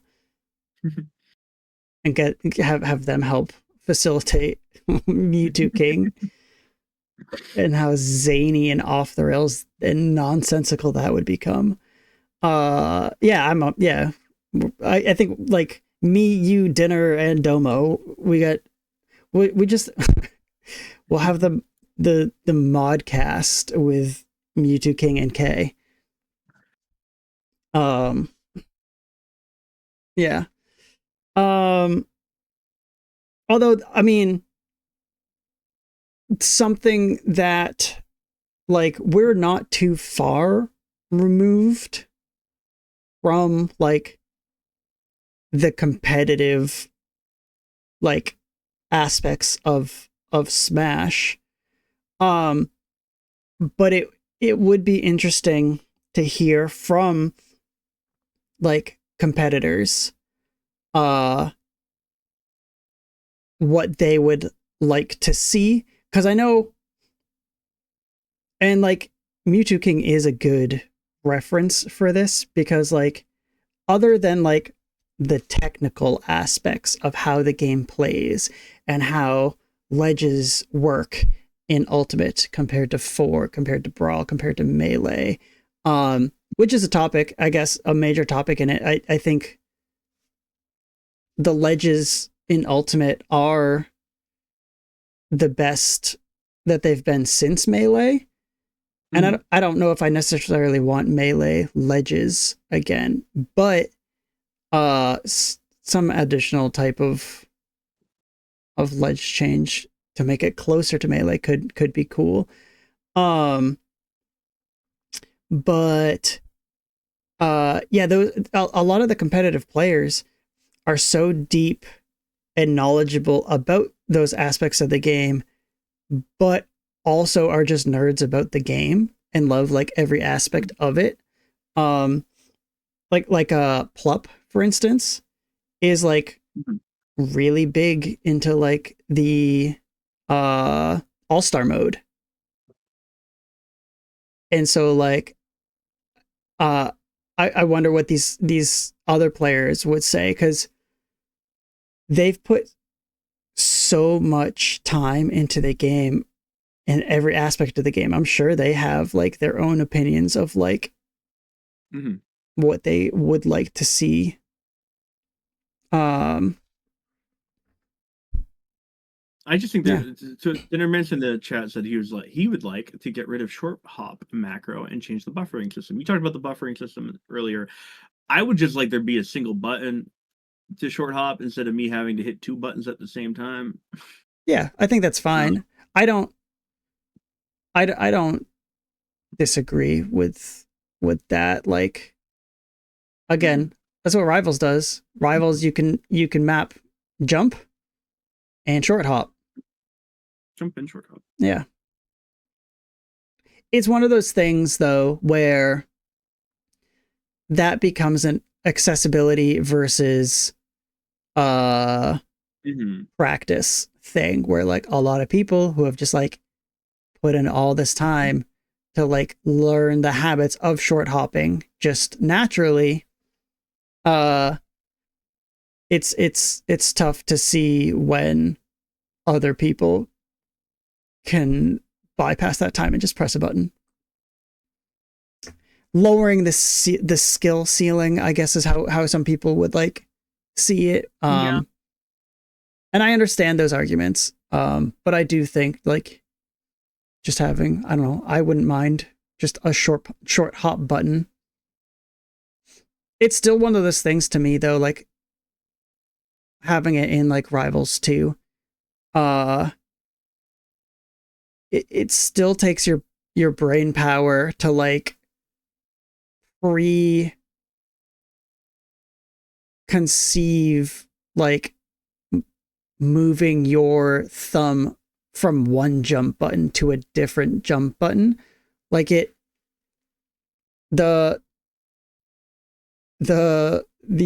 short hop button itself is still something that like I think is like mostly just used in like what's like flowcharts.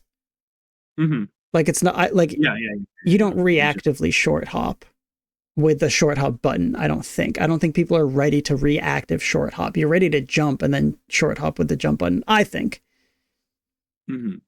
I could be crazy. I'm bad at the game. I mean, like when I play Falco, I play my hand in a little crazy formation because I constantly use short hop approach, right? Like I'm just like short hop approach, forward, aerial. Like that's just how like my brain works. Do you claw? Very comfy. I claw when I play Ultimate. When I play Falco, when I play Banjo, I don't claw. I don't. Who needs to claw as Banjo? Just gotta hit that B button. Yeah, man, Wonder Wing. Now, anyway, here's Wonder Wing. Thank you. I felt very happy with it.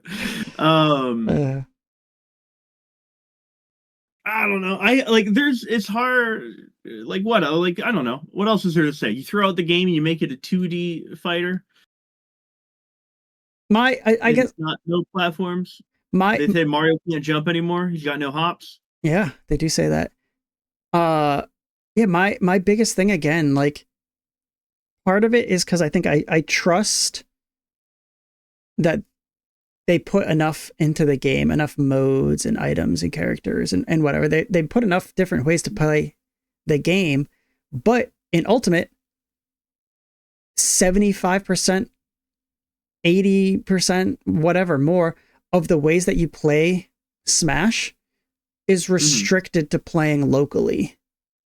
Yeah, And that's true. Yeah. Any like the modification type style gameplay. And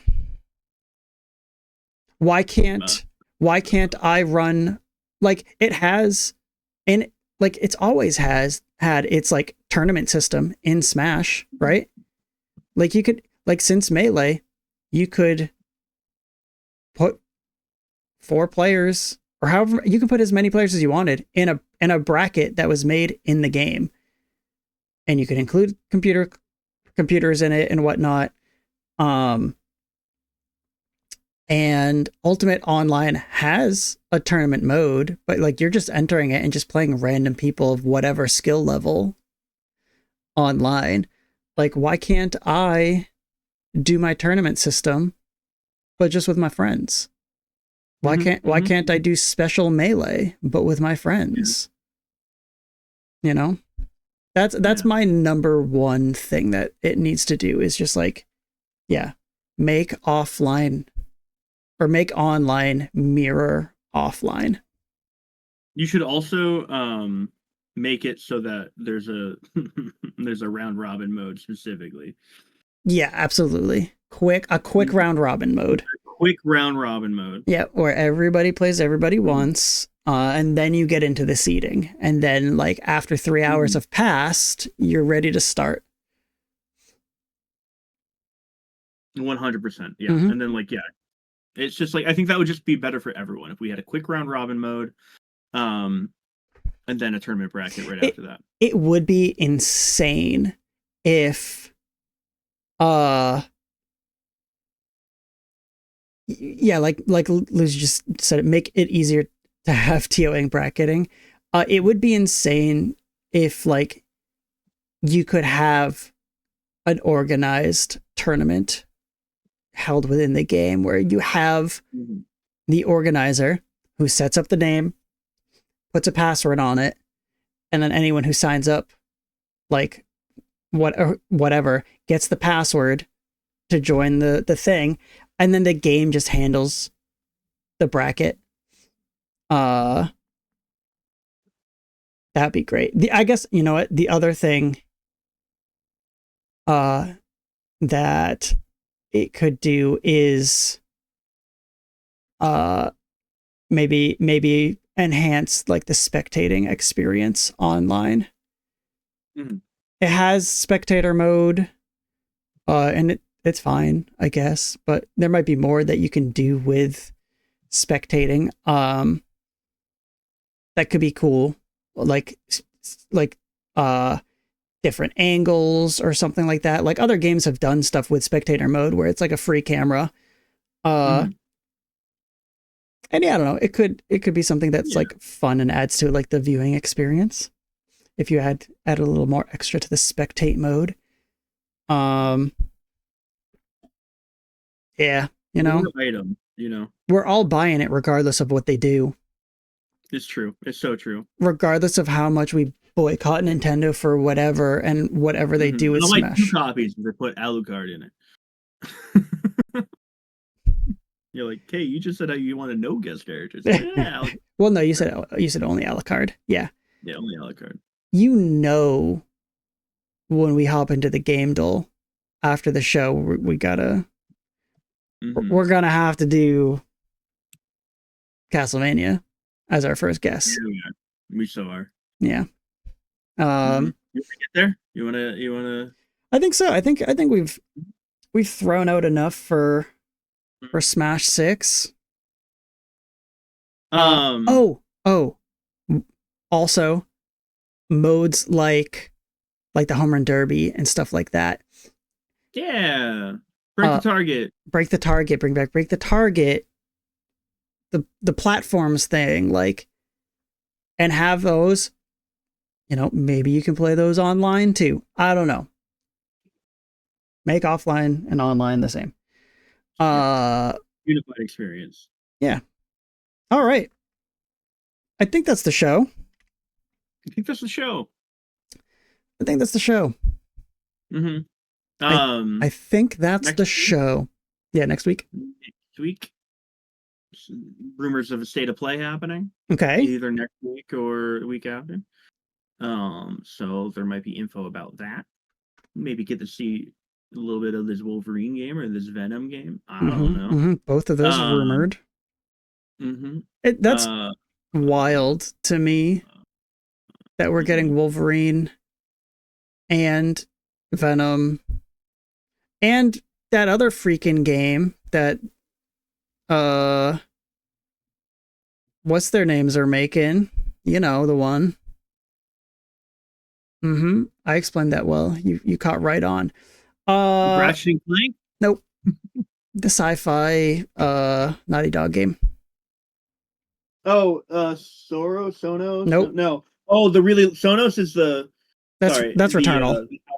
Yeah, it's the Housemarque team. Yeah, the really long title game. Yeah. Yes, by the Naughty Dog guys. Yeah, what the heck is that gosh darn game? Don't remember, but we haven't seen that for a while. It's been a year, right? Intergalactic the Heretic Prophet. That's the one. Yeah, it's been a year since we saw that.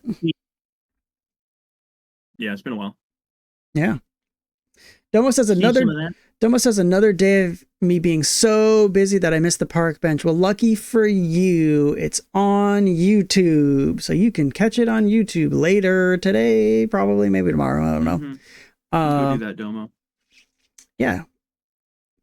Quick promo. We are live on Twitch every Tuesday, 3 p.m. Eastern, noon Pacific, on twitch.tv/CParks. You can see it on the overlay, right? Which hand am I using? This is this hand, this one. Right down there. CParks, and then the YouTube, CParks TV. And then on Blue Sky, there's links for stuff too. If you just go to cparks.live on Blue Sky. So yeah. Yep. That's our links. That's where you can find stuff. I was quickly also just going to look up if there was any sort of shows, other like showcases coming out. TGS is sometime in the next month or two. Tokyo Game Show is at the end of the month, I think. Like the 20-something, I think. I watched the Acclaim show. It was pretty decent. A lot of indie games, but pretty neat. Yeah. And I like the presentation. Every game had its own individual Acclaim logo, which I thought was cute.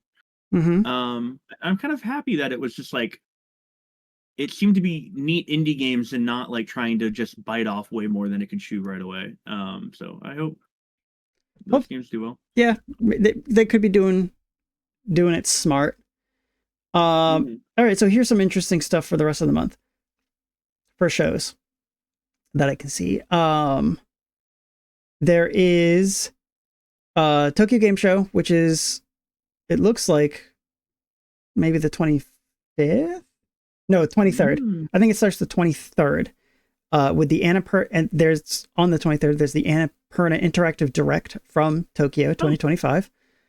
Xbox has a Tokyo Game Show on the 25th.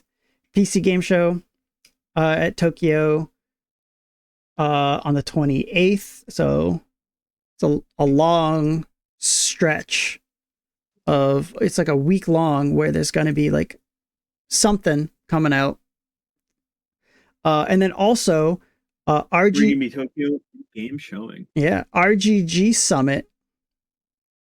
Yeah. We're going to learn about the Project Century, aka Stranger Than Heaven. Yeah, so RGG, that's on the 23rd. So that's gonna rule. That's gonna rule. Let me just, games coming out real quick. Let's see. What's today's date? The 16th. The big one, Hades, of course. Hades 2. Hades 2 is the end of the month. Dying Light the Beast, Baby Steps. Silent Hill F. Oh yeah, that is soon. Man, it's such a packed goddamn year. Same day as the Sonic Racing Crossworlds release on the 25th. Final Fantasy Tactics is later this month. Lego Party, Ratatan, Hotel Barcelona, the Roundtable game I'm excited about. Legends of the Roundtable, yeah. So some stuff that we could potentially be talking about. So yeah, in 1 week, I think is the 23rd, Tokyo Game Show 2025. It says it takes place the 25th to the 28th. I'm assuming it's like one of those things where there's like events around it too. Just like, yeah, I think that's what the Annapurna thing is. It's like 2 days before that, but it's at the Tokyo Game Show. So yeah, so the next 2 weeks we could have some new Tokyo Game Show stuff to be talking about. So excited about that. Was there something else? No, that's really it. That's it. Yeah, and that's the show. That's the show. I yield my time. Take it. Bam. Bye. See ya. We're out. I think I hit the button. Goodbye.